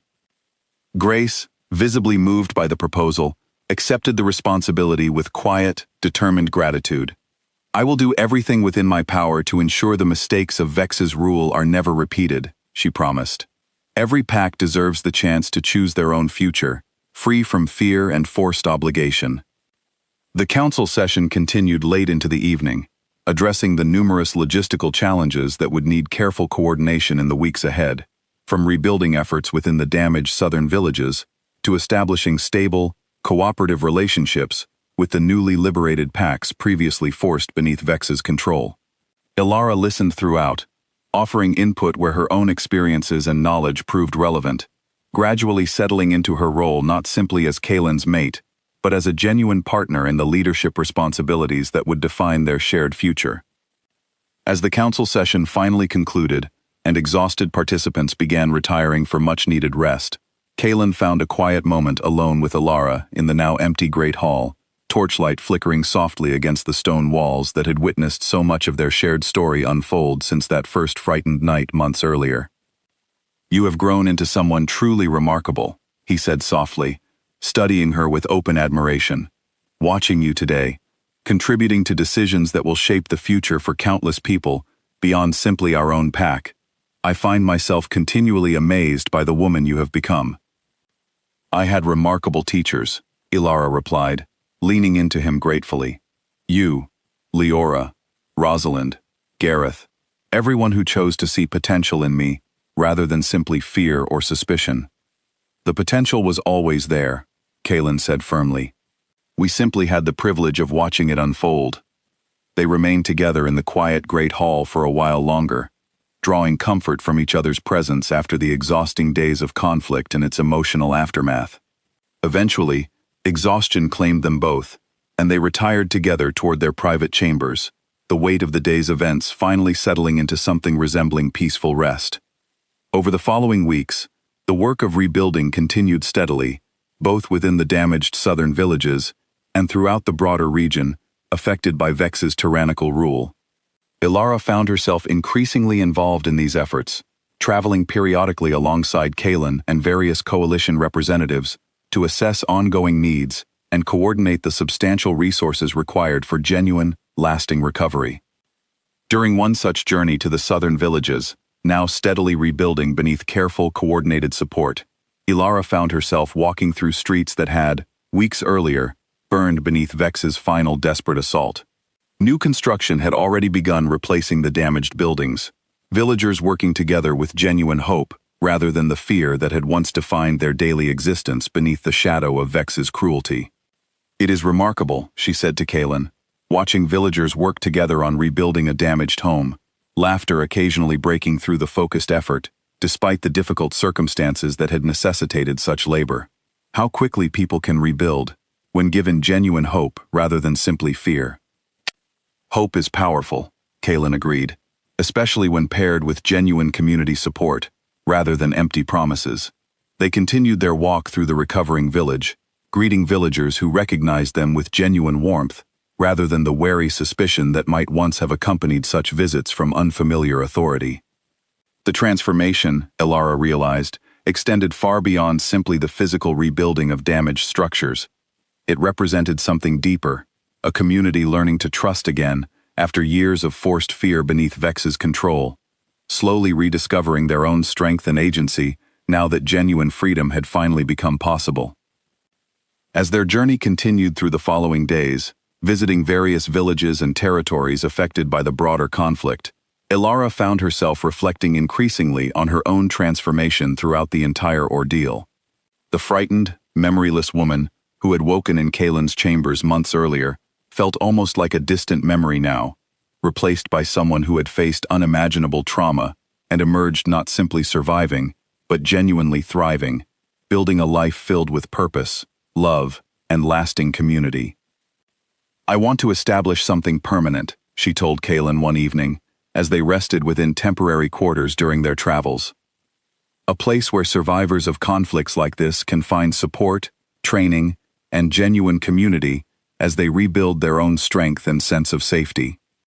Kaelin considered the proposal thoughtfully before nodding with genuine enthusiasm.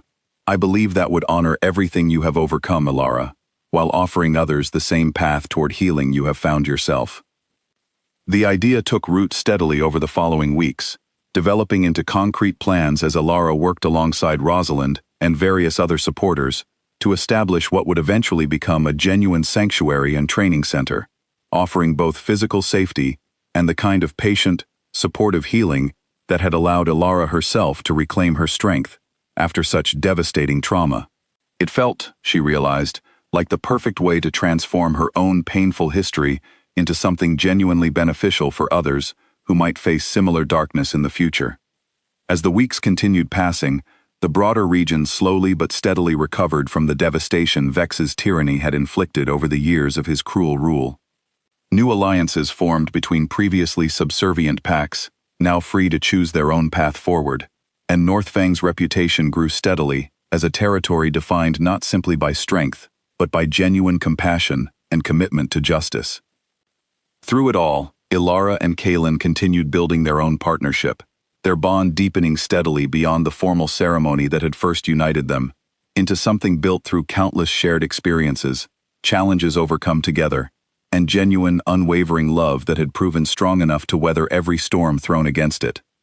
The threat that had once defined so much of their early relationship had finally, permanently ended, and in its place, something far more powerful had taken root, a genuine partnership built on mutual respect, shared purpose, and love, strong enough to transform even the darkest beginnings into a foundation for lasting hope. Snow began falling gently over the Northfang stronghold, exactly 1 year after the storm that had first brought Ilara and Kaelin together. And this time, standing at the familiar wall overlooking the mountains, Ilara felt nothing but quiet, contented peace as she watched the soft flakes drift silently past the torchlight. "You are smiling," Kaelin observed, joining her at the wall, wrapping a warm cloak around her shoulders against the evening chill.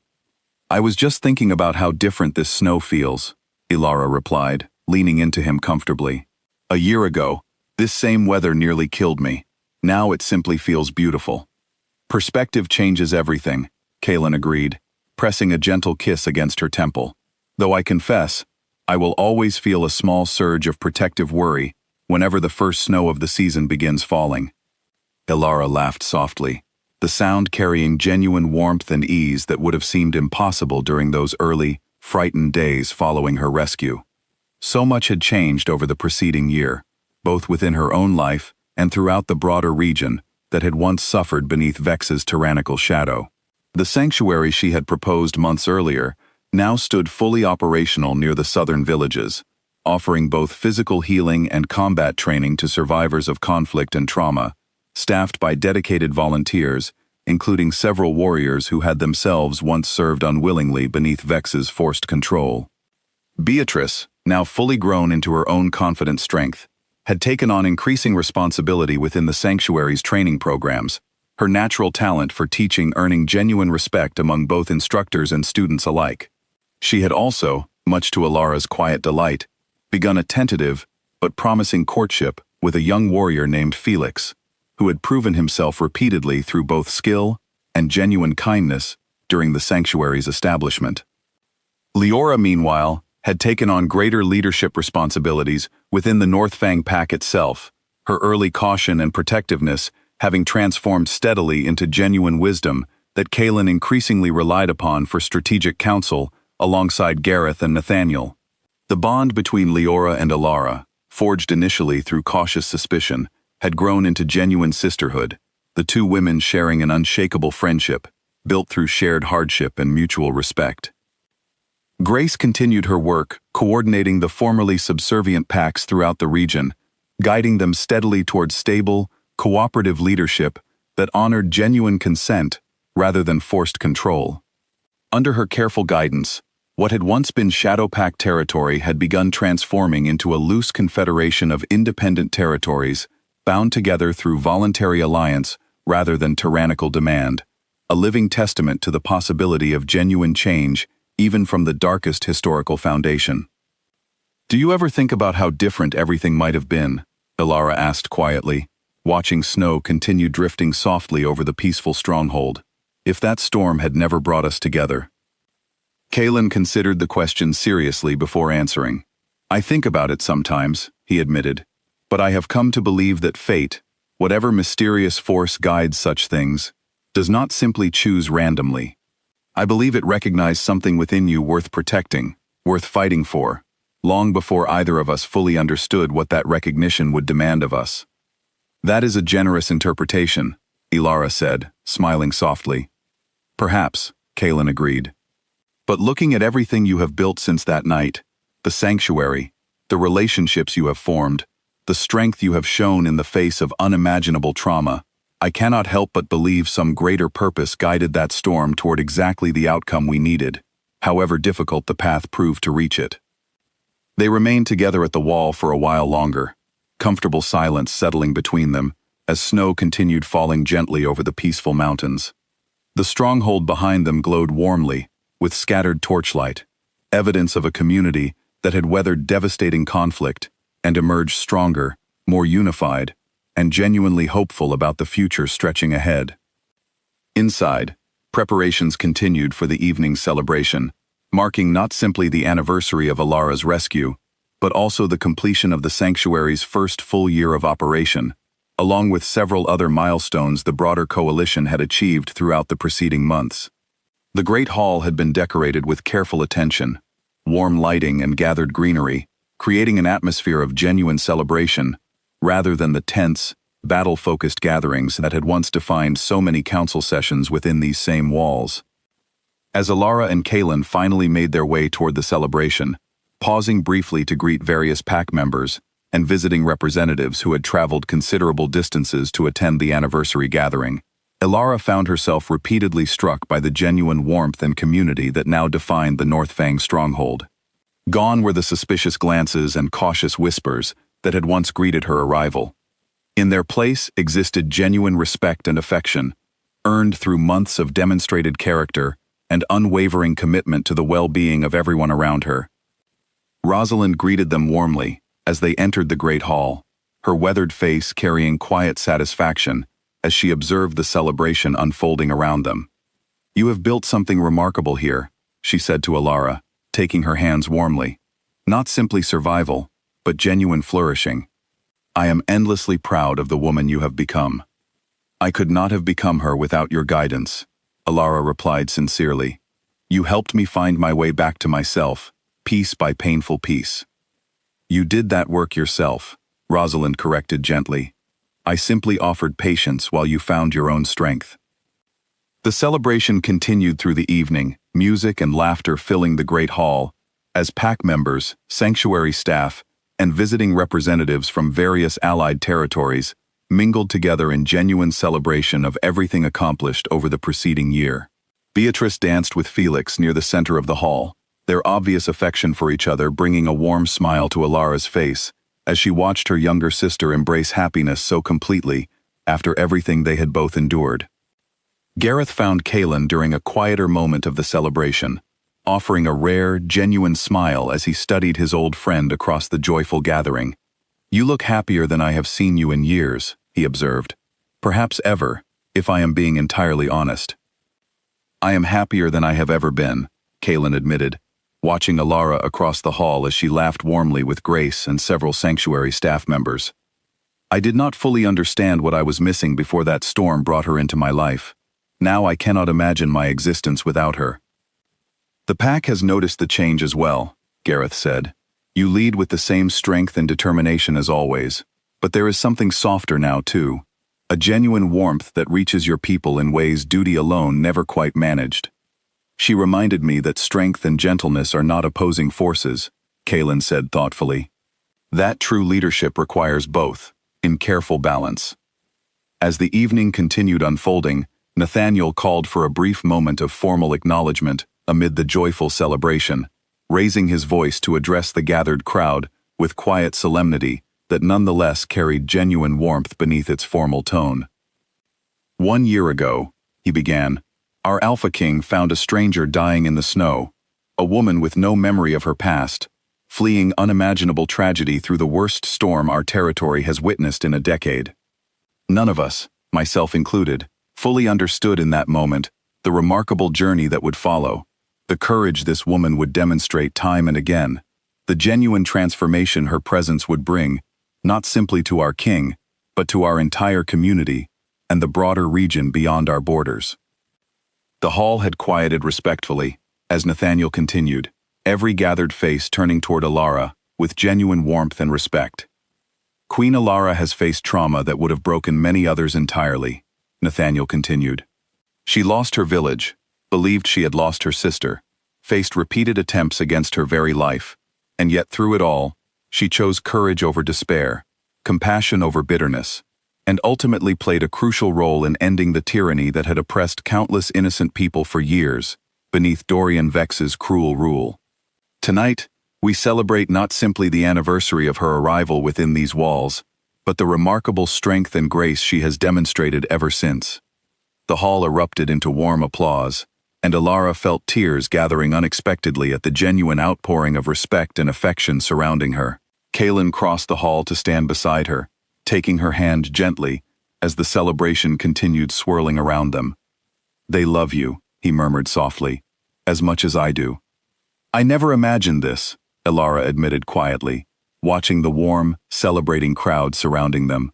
Waking in that storm, terrified and alone, I never could have imagined finding this. Genuine family, genuine purpose, genuine belonging. You earned every piece of it, Kaelin said firmly, through your own strength and choices, regardless of whatever fate first brought us together.